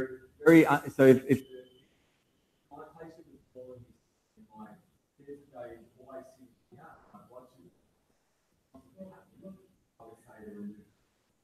say one. 1 in 100 or 2 in 100? Oh, you might look. It's hard to know. I think it might. At a guess, it might be somewhere between about 5, maximum 5% of time. So. I spoke to my electronic guy. He said in 48 hours it will stabilize. We have 6 days and 2 days are gone. I don't think so. I think personally it should only take, once it gets started, the first few calibrations. After that, it should be pretty spot on. So. Particularly for those who don't have diabetes, your blood sugars aren't moving very quickly. Your blood sugars are quite steady, so it shouldn't. It shouldn't be. There shouldn't be too much of a variance. So. The reason for calibration is cover the lag. Yeah. When you are flat, both the carriages are at the same level. Yeah. Pretty much. Yeah, exactly. If the sensor is showing 80, the blood glucose is 120, the software should bring the sensor toward the blood glucose. So that's the whole point of calibrating is to, exactly. So that's why we calibrate. If there's a variance between the two, and then when you calibrate, what you might then see is that they'll start to then even out a little bit. So, and the sensors also get used to the individual a little bit too. So they get used to where the blood sugars sit at with the individual. So like we sort of said, I think 2 days is too long. I don't think it takes 2 days for that to work itself out. So the sensor glucose comes closer to the vein. Potentially, that, or vice versa. The sensor might go. The whole point of a calibration is you're calibrating the sensor to the value of the blood sugar monitor, and then it's.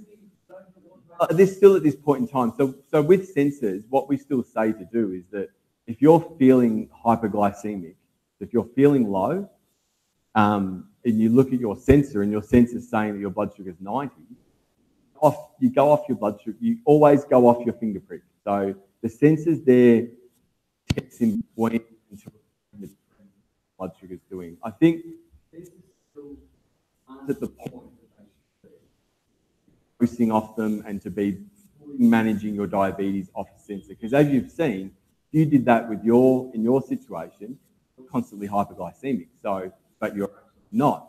Yeah, exactly. So, yeah. And Mary Priya was another good example where her blood sugars were were low initially, but then they did rise. Kind of Yeah, the gap became lower. that's right. Yeah. Now it's corresponding. So, now she will tell it, I can tell her from face, she's more religious and methodical than this adolescent kid. Okay. Tell me your experience and put her to shame.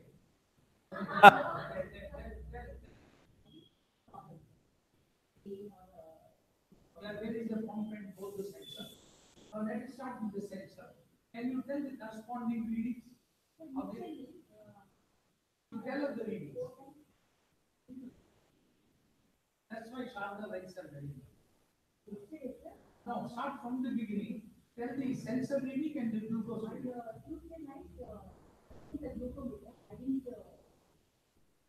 You didn't calibrate. What was the reading of tell me how much it was. Roughly you tell. So what was the blood glucose reading?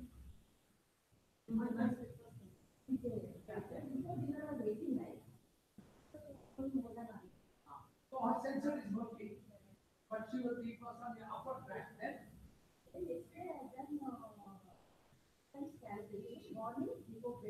How much was that?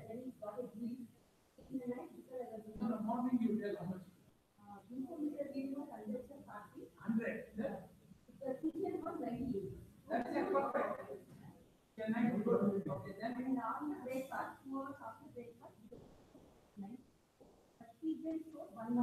yeah, that's okay. It is climbing. She's so CGM mining, she's going down. 2 hours after, 2 hours it's coming down. Okay.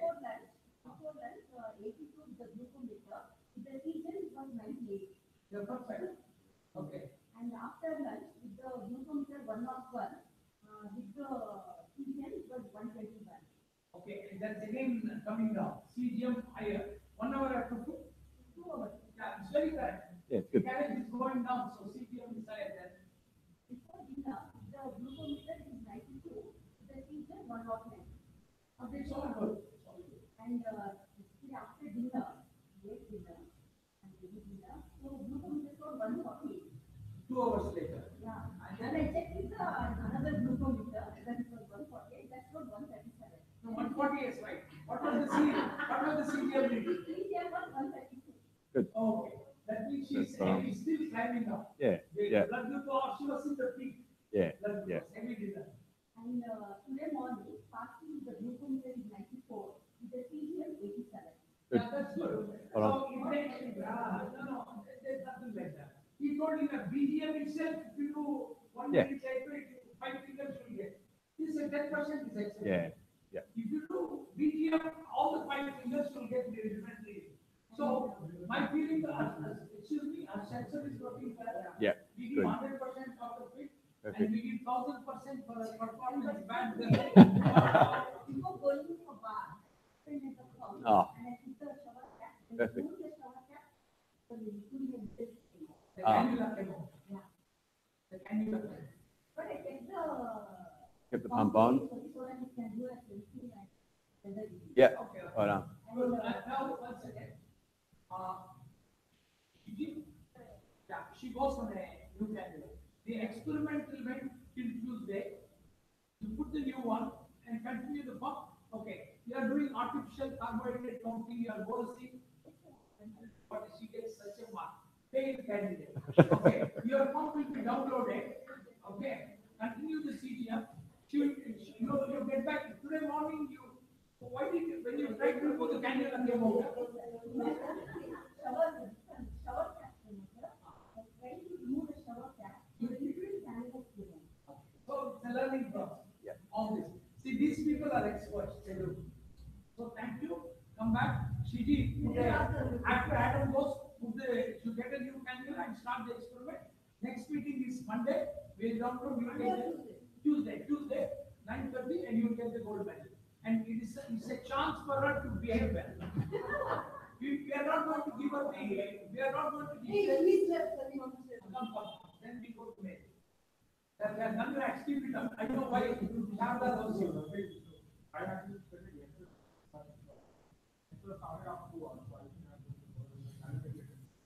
was the sensor reading and the BG reading? So I not get it. So I'll tell you what I was that was calculation happened after 2 hours of training. 10 o'clock night. Around 11. Okay, what was the blood sugar reading? What was the sensor reading? Blood sugar was 80. I think Sensor reading?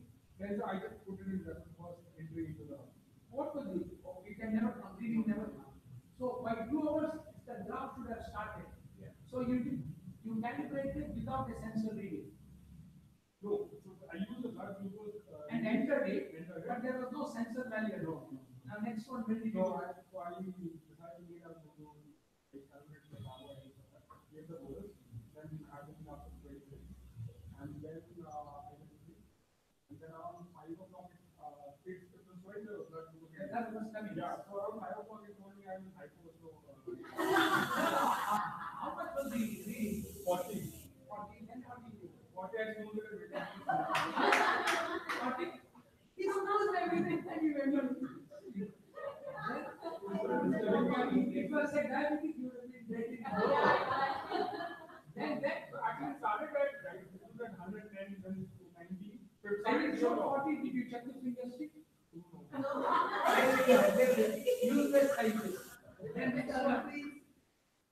Scientists don't do it. Then next one. So, This morning. so when it was 40, I couldn't, I woke up after that. So 40 was the last reading. So then I said, let me see if insulin is not You remember that? then I woke up and This is very good. then I woke up. Then what was the morning slow? Morning? That's the sensor reading. What was the sensor reading? Now the graph is coming. No, it's not that. So it's when we are calculating right. Okay, now you have done the quick what we got. Yeah, it's not good. Now, so if you don't remove the sensor, all the metron is back and get it. So this is a, what is the reason the sensor is defective? Well, I think that basically so with the sensor, but when you first put a sensor in, it wants the blood sugar after 2 hours as a starting point. Yeah, so you put the blood sugar level in after 2 hours, and then 15 minutes later, you should then start to see a sensor glucose value on the pump. So, But when you put the blood sugar at forward, yeah, there'll be a reading on the sensor. yeah, after that, basically. Yeah. Before that also you get the reading. So, no. So it takes 2 hours to warm up, and End then of 2 hours. end of 2 hours, There will be no reading. end of 2 hours, the pump alarm saying it wants a sensor, it wants a blood sugar level. So you check your blood sugar, you calibrate it into the pump. So you did that. About 10 or 15, you should start to see the glucose value on the pump, which you did. Yep, you did see that. Yep, yep, yep. So then what happened is that within 6 hours after that first calibration, you have to do another calibration. Okay. So what happened is he after that 6 hour period is when it went off at 5 in the morning, and he turned it off and went back to sleep. Fine. So it's a punishment. Punishment, big punishment, and So first one is 2 hours after starting the sentence. yep, And when you do 2 hours, there will be no reading. that's right. No, so after you do it after 2 hours. So within that 2 hours, there is no reading. Only after the first calibration, then we will come. Yep. The next one has to be 6 hours. It has to be within 6 hours. So if that was one of my, so if it was one of my patients that the next calibration was due at 5 in the morning, what I would have said to them to do was to do your first calibration when it says at 2 hours, your next calibration to do when you go to bed, or, you know, in 15 minutes or half an hour.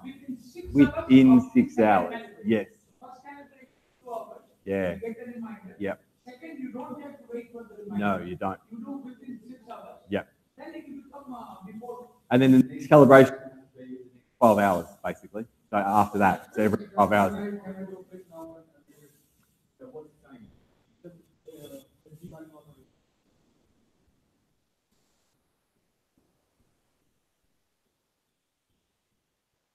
So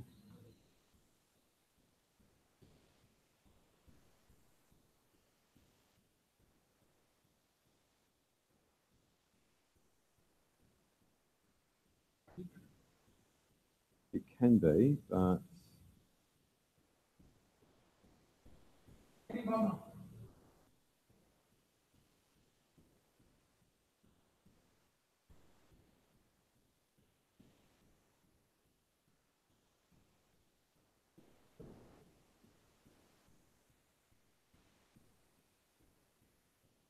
yeah. So what's happened?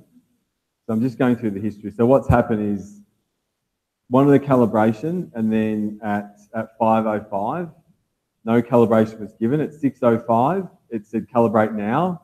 We've gone back to sleep again. And then at 7:10, it said calibrate now. We've gone back to sleep again. And then at 8:15, it said calibrate now. We've gone back to sleep again. And then 9:15. Oh, I haven't stopped yet. 9:15, calibrate I now. was awake by 8, but I didn't have anything to eat, so I didn't. 9:15, calibrate now. Nothing. And then at 10:20. So I think what's happened now, when you get 2 calibrations not accepted in a row, the sensor actually ends. So it dies. So, because it doesn't like, it thinks there's a faulty sensor, it thinks so. I think, He lost his money. I think what's happened now is the sensor's dead, basically. So, How many does he get? get 2 shots. You get two times to put it in. If it doesn't read properly in those 2 times, No, not that. I can enter the value 2 times for calibration. Then if they are not acceptable to the sensor, then it is No, how many times it reminded you? 4 times. 4 times. Every hour it reminded you. Yeah. No, the first calculation around 6 hours. Yeah. Then it 7, 8, 9, 10, it reminded it. It didn't respond. So you lost, big fail. you lost 4 class, 5 class. No, you try to restart it, it did not start. Oh, what I've done now is just pretended it's a new sensor. So we'll see what happens. It might not like it, but we'll see. But just leave it for 2 hours. Hopefully all it needs to come up with, hopefully it'll come up with saying, well, so and put it, and then take your blood sugar, put it in. We'll see.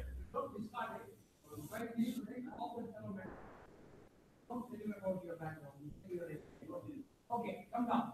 So one more scientist failure. Okay, now we pull doctor and it comes to the no, come, present.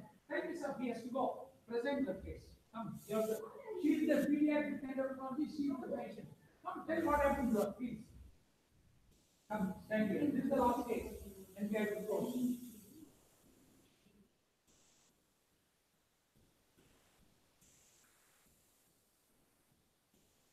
First, tell the CGM problem.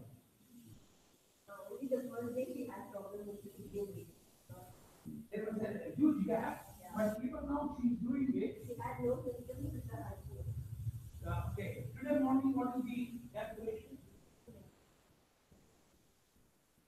Her CGM also, excuse me, was showing much lower initially than the actual one. Today morning, the MP, okay, early morning 1:30 a.m. The meter is, sorry. Okay, even her CGM is defective. 7:30 a.m. meter is, she's empty stomach, overnight fasting. Meter is 133, CGM is 69. Not acceptable. Now, 2 hours later, 9:30, that again, she was still empty stomach. 1 cup of tea. Meter is 119, CGM is 69. And now, before lunch, before breakfast, blood sugar, same, 119. And she has taken carbohydrates, 35. And the bolus result, she was not taking any other bolus result. Bolus result, 1:10 gave 3.5. See, when we have set the target, 100 to 160, what is the level the bolus result will take for glucose correction? 100, 160 or 130? 160. So upper limit will take. Yeah. So it only do the correction after 160. So when you set the target is 100 160, only only 160 above, correct? Or 90. Yesterday's performance, okay. Consistently, the sensor is not as bad as her, but still, only that girl, the doctor has behaved, the patient has behaved, the sensor has behaved. Yeah. Here, she didn't behave. She partially behaved. So, I'll tell you yesterday, empty stomach, sensor 85, blood glucose 158. 7:30, sensor 67, blood sugar 129. It's low. Okay, 10 a.m., the sensor 57, blood sugar 120. I think it's unacceptable. No. Then afternoon, I tell the sensor first and the blood sugar later. 191, 255. Later, 211, 266. Then she calibrated. After calibration, things went, one more calibration, it became better. Sensor, sorry, I will tell the sensor first and the blood glucose. 124, 150. Come little closer. Then again, 83, 97. After dinner is not good for calibrate. It is 136 blood sugar meter and 66 CGM. That means she is ascending curve maybe. Now this morning, empty stomach, sensor 69, meter 133. So not good. And she took the bolus. Yesterday morning, both the doctor patient became confused. Okay. Yesterday morning, I will tell you. Okay, 1 second. 129. So we have ignored the sensor readings. We'll settle it with Medtronic. She is adjusting insulin based only on the blood sugar. Okay. As always, if the sensor is working well, you can use the sensor. Next day, yesterday morning before breakfast, meter was 129. Forget the sensor. They gave her a carbohydrate of about 40 grams. Both the doctor and this were scared to take the bolus. So they skipped the bolus because they were confused. So she realized when your blood sugar is 129, you are taking 40 grams carbohydrate. As the why did you not bolus, use the bolus without and before? No answer. Both of them were paralyzed. Answer was you should give us more time to learn. That was the answer. So they missed this. So it was a skip breakfast test. And without the bolus, sugar went from 129 to 255, obviously, to 266. The previous day, the first day we started, she had taken Activity 24 in the morning, and the previous day NPH. We brought her, sent to, total day goes from 84 to 72. Still, she had so much hypo. With a big wedding meal, it never went up, so we downtitrated all our doses. So 84 went to 72, 72 we brought it maybe around 48 or 50. And all the rates have been downgraded. And see, you are supposed to reduce by 10 to 30%. We reduced 84 to 72, only about 15%. So now, yesterday night, she took the bolus. Sugar was 266. Her IC ratio is 1:10. The new ISI is 1:40. So 266. Carb 40 grams. So she got 4. And the correction bolus is 160 to 26600. She got 2.6. So she got 6.6. 40 gram carbohydrate, 4 mini bolus, and 6.6 correction bolus. And morning they had not bolus, so there was no insulin on board. Let me see the night. Night was good. Before dinner, the blood glucose was 87, CGM was 83. So very crucial that you should calibrate when it is flat. Do not calibrate when it calibrate before meals, and it should be stable. Blood glucose before dinner 97, CGM 83, she took carb of 30 grams. So, what is the blood sugar normal? Carb 30 grams, what should be a bolus?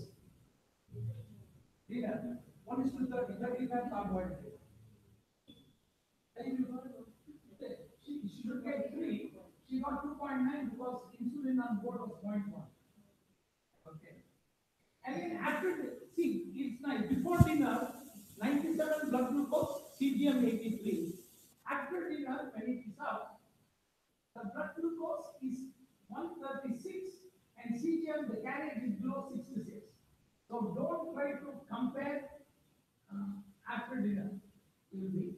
Now this morning, empty stomach, meter 133, CGM 69, not acceptable.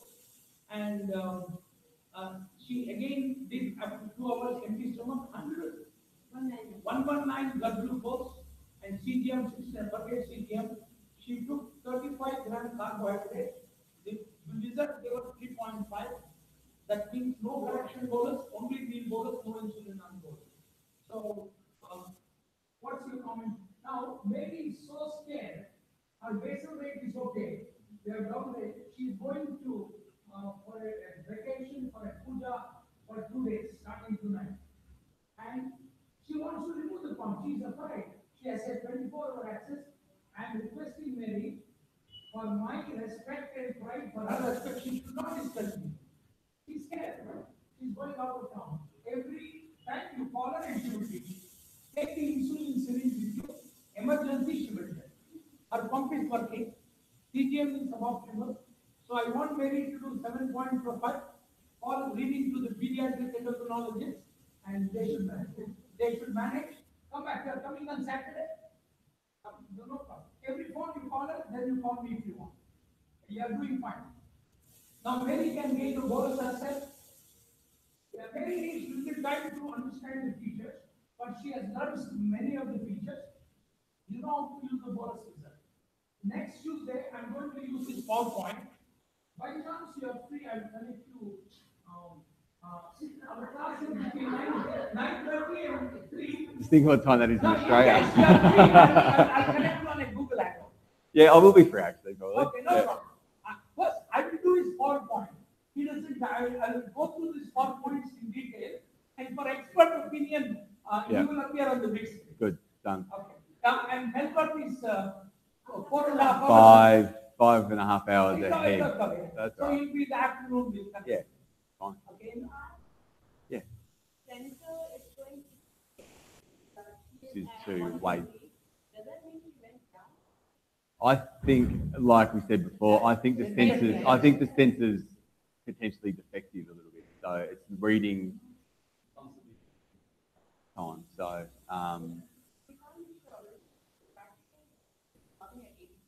yeah. One small point before. So the message I learned is, if the person wearing is sincere and honest and correct, the machine will burn. If the person misbehaves, the machine will say delinquent. Machine-person interaction. Yeah, I think the sensor and glucose level should be in a perfect, should be in about 20% of each other. I think when there's a big variance, and Mary Priya's sensor read quite low, quite a lot. So, and if it's reading low, but she's not feeling hyperglycemic, then it's not working. Like I wouldn't believe the sensor basically. So I think if it's constantly reading low, but she's actually not low, then you have to go off the glucose, that finger prick, because you're like hyperglycemic, feel hyperglycemic, so you're having symptoms. You check your blood sugar level, that's low, but if the sensor's not, or vice versa, then you've got to go on with how you feel quite often. So yeah, exactly, it is. Yeah. Yeah. Yeah.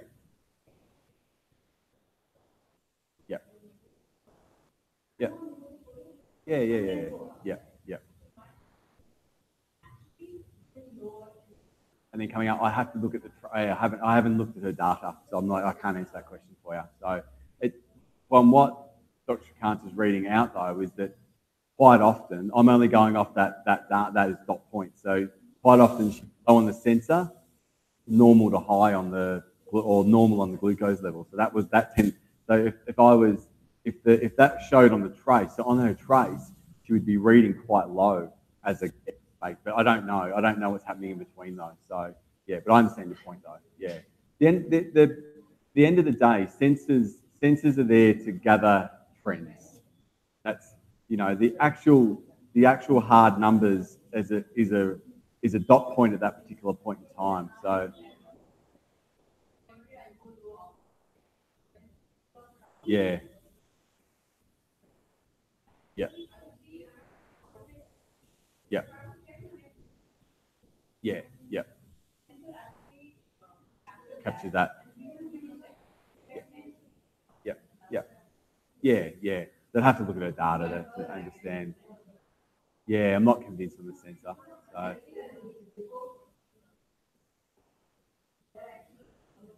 they're almost okay. It's after, is it? A wide. Yeah. So it has. Yeah. That might be, as you're saying, it might be that she's going up, dropping, and then behind. So, and sometimes the sensor can be ahead of. So it doesn't always. It's not always the glucose level that's. So, a little bit as well. So, yeah.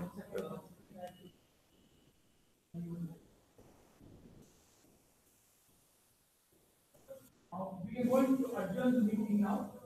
The questions will continue next Tuesday.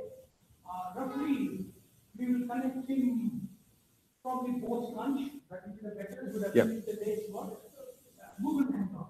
Yeah, I'll have a look when I get home. Yeah. Very easy. Okay. Google Hangout. I've never heard of it. And free lunch will do outside. Around 1 week. What time will you reach home on Tuesday?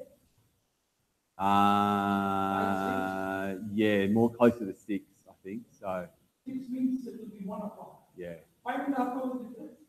I think so. Yeah, most likely it's easier for you to be at home. Yeah, yeah. You tell us what time you are connecting post lunch. Yep. You can continue the question. Now, we have to have a solicitation, puja, and he has to on the way to airport 2:45 6 flight. Now, he comes up. I'm not make some. I don't.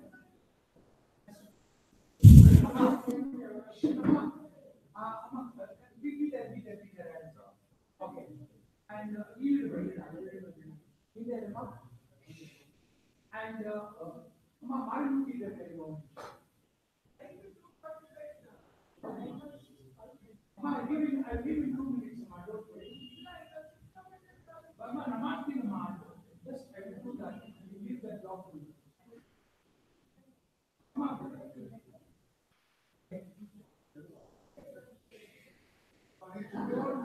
Very,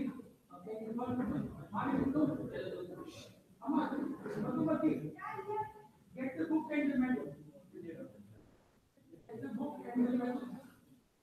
Along with all these book and the medal. Come, buddy.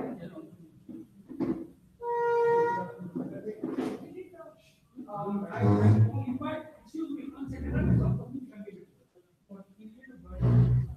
Excuse me, I want all the people to come to the back.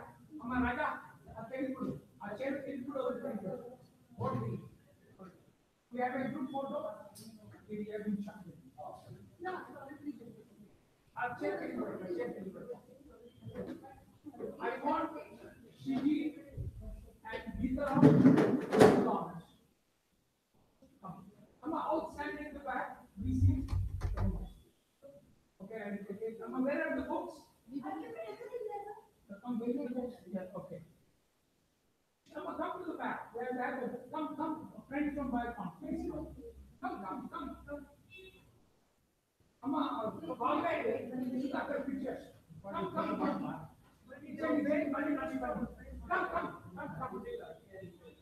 Come there, come behind. the doctors come, we do the honest training. Okay, 1 second. Okay, let's see, all of you can come and post. Siddhartha, Bhavle. Hey, come, the two students, come. Come closer. Mary, you have to go forward. Mary, you have to go, please go. Come on, Mary, go. You go on that side. 4 of you. Okay. Come.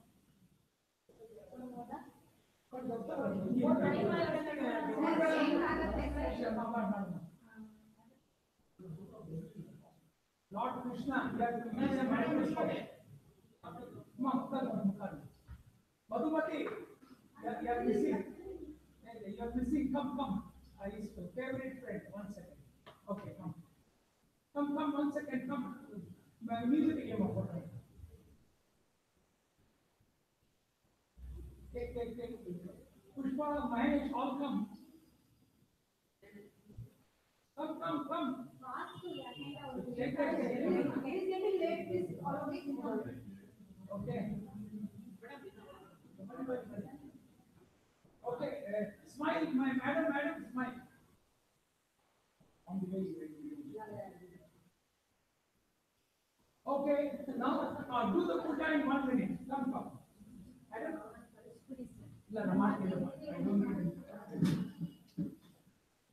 Today is the weapon instrument day.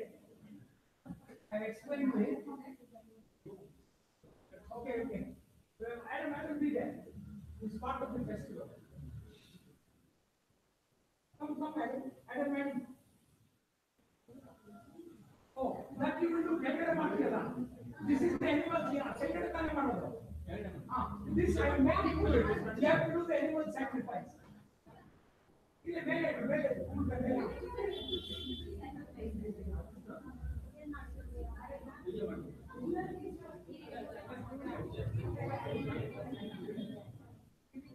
will send him and come back.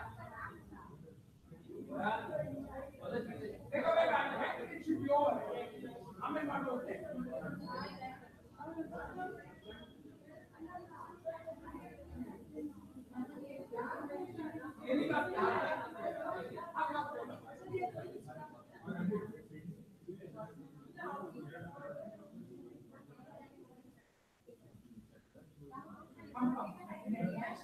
Next week.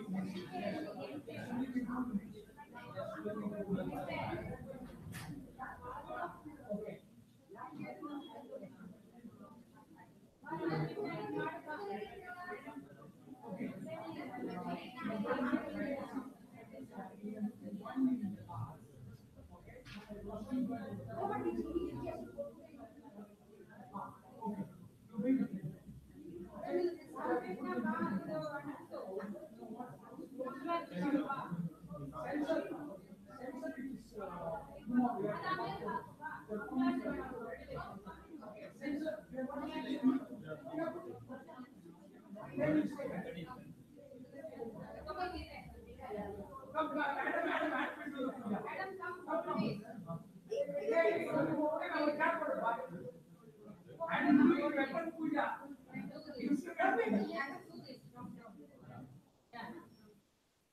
We should have kept a bumper.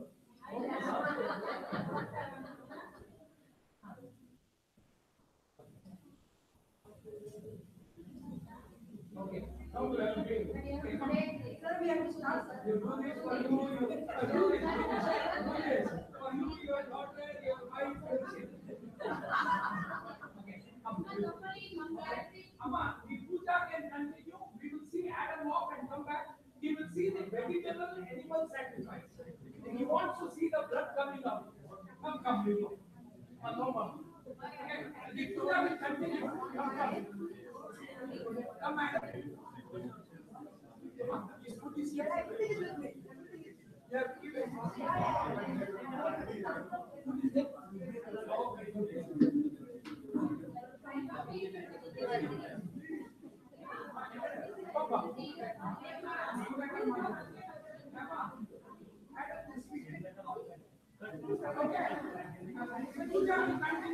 You will see the animal sacrifice.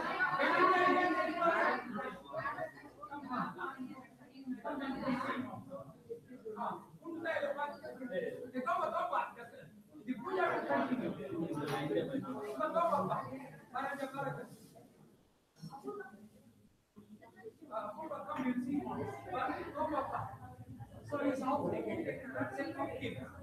Hey, you get some point there.